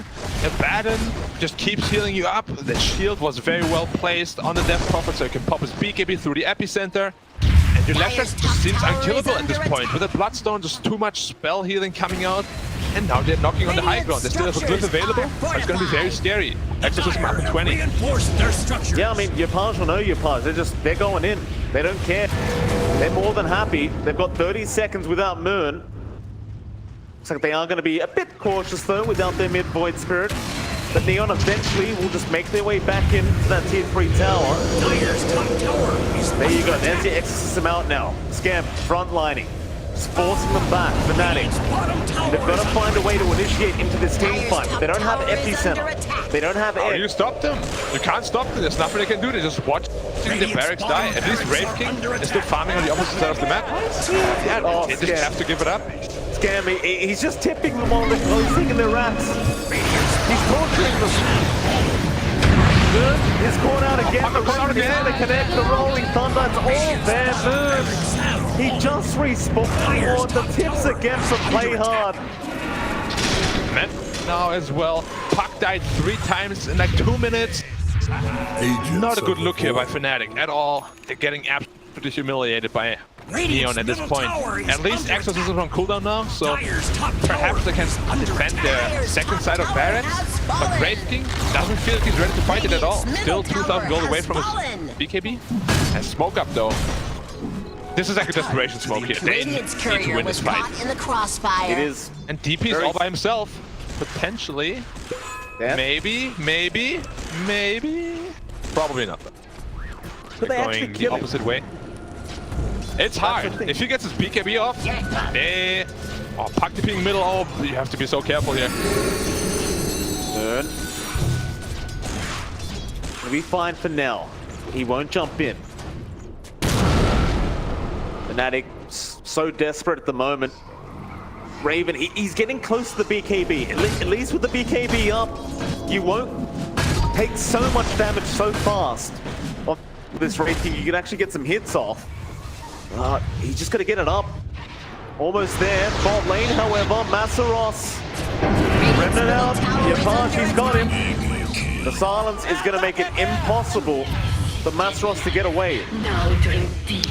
Like FNATIC has been stuck in this loop of just trying to split push the side lanes for like a good 10 minutes already, and they just keep dying one by one. It's leading, like it led to a 14k gold advantage now for Neon. And they seem to be just unstoppable. BKB picked up on Lash. Puck again. Oh, barely phase shifts the stun. They should be able to get out of here. Is he though? Play hard on the chase. The haste going to be activated, and now he should be fine. Scary. If that stun connects, he dies again. Potentially, it's just another base gone. And they bought a little bit of time for the Wraith King. He needs 300 gold for his BKB. Oh, the clock is ticking though. Top tower is under attack. Is tier 2 top tower going to drop? I was about to say, Black, I think FNATIC, even though they are dying along those side lanes, they are doing the right thing. Right? That they understand that Raven is the awesome play now. That's the only way they're going to win. It doesn't really matter so much how many times you die on the other heroes. As long as Raven's farming, that's the only win condition I see now for FNATIC. The problem is that DP is really strong against Wraith King. Like even through BKB, those Exorcism Ghosts, especially if you don't have AC, are going to absolutely just eat you up. Like he's going to die through BKB in the next 3-4 seconds anyways. He's got jabs. Oh, Boris strike. Masteros, he's gonna save the day. The ENG is out. Maybe this is the fight. Play hard. He's gone. Gapage, he's gonna juke out the X stun with the Yules. It's the Remnant.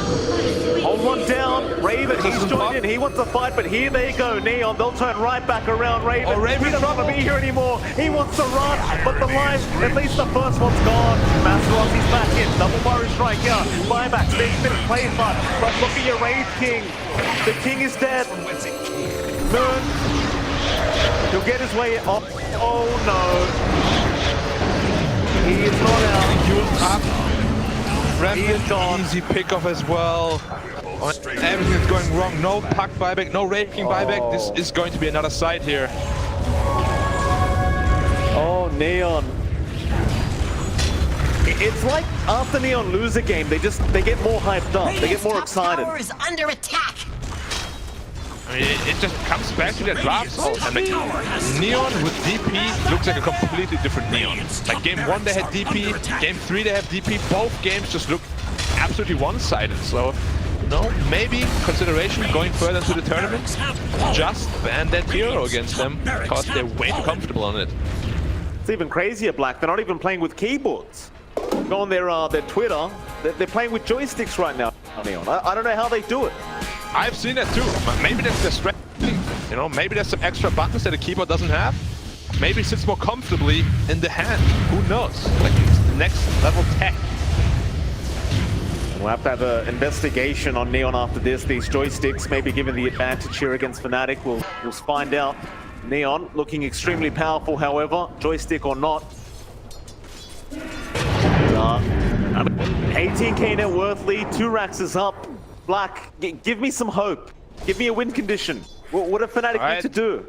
I mean, he has the right idea on Wraith King. He's queuing up Moonshard as well as Rapier. He needs to go all on damage. He needs to jump a guy, blow him up immediately. But where are you gonna get 10k net worth from before Neon just ends this game? In the crossfire. Money doesn't grow on trees, you know?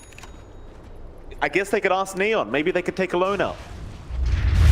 Leshrak here is all by himself, but he's so tanky with Shiva's BKB Bloodstone. Going on in every center, it's a lot of damage. Hook shot, is it enough? Not quite yet. Can't kill him to survive. They can't kill him. They can't kill him. He's going to turn right back around. He's killing all of them. Everyone is just burning alive. Raven, he's been left behind. He'll BKB TP out. But how demoralizing when you commit everything on one hero and he just won't die. It's so unfortunate. Like he used his Pulse Nova to farm the ancient camp, but of course, Pulse Nova being active means Bloodstone will provide you with a lot of spell lifesteal. They go with 4 heroes, and he just heals too much. They have no damage to kill him, and they use so many ults for him. Now DP ult pop. How did they fight the Barracks MVP? How? You're the analyst, but you need to tell me these questions. I don't know. Like, this is way beyond my analysis capability. Like, I can't see a single thing. Radiant's middle tower has fallen. Goodness me. Down right onto the mid racks. Raven, he's looking at him. He's trying to give him a death stare, but they don't care. Back in, Maslow, he fires strike, fuels up, Skim, again the control, the damage. It's too much, hook shot, DJ's gonna try, Hook push back the Raven. Already one line down, there's Maslow with the buyback now, and the burrow strike. They're gonna continue trying, but Raven's gone. He didn't have his BKB in his inventory. Like he died with his BKB in his backpack. Alright, a little bit flustered here, but now Mega Cube's coming out. Onto the park, dissimulate there, Moon almost dies, Masros goes down again, they call it, GG's called, Neon Esports, or rather OB.NEON. They do make it through to the round 2 of the lower bracket of the playoffs, and I hate to say it, but FNATIC, they are going to have to go home. Yeah, unfortunate elimination here, SEA on SEA action. Now there's only one left alive. Neon, well deserved though. They absolutely crushed it in game 1 and 3. They did super well. They didn't let it get to them that they got owned in game 2. Super good mental fortitude. They deserve it. Yep. Well played. They're one of those teams, you can't underestimate these guys. Sometimes, like you said, they look cold, but sometimes they look amazing. And well, with that, let's head over to the panel. Let's see what they thought about this game number 3. Thank you very much, Black and MLP Dota. I would like to first open up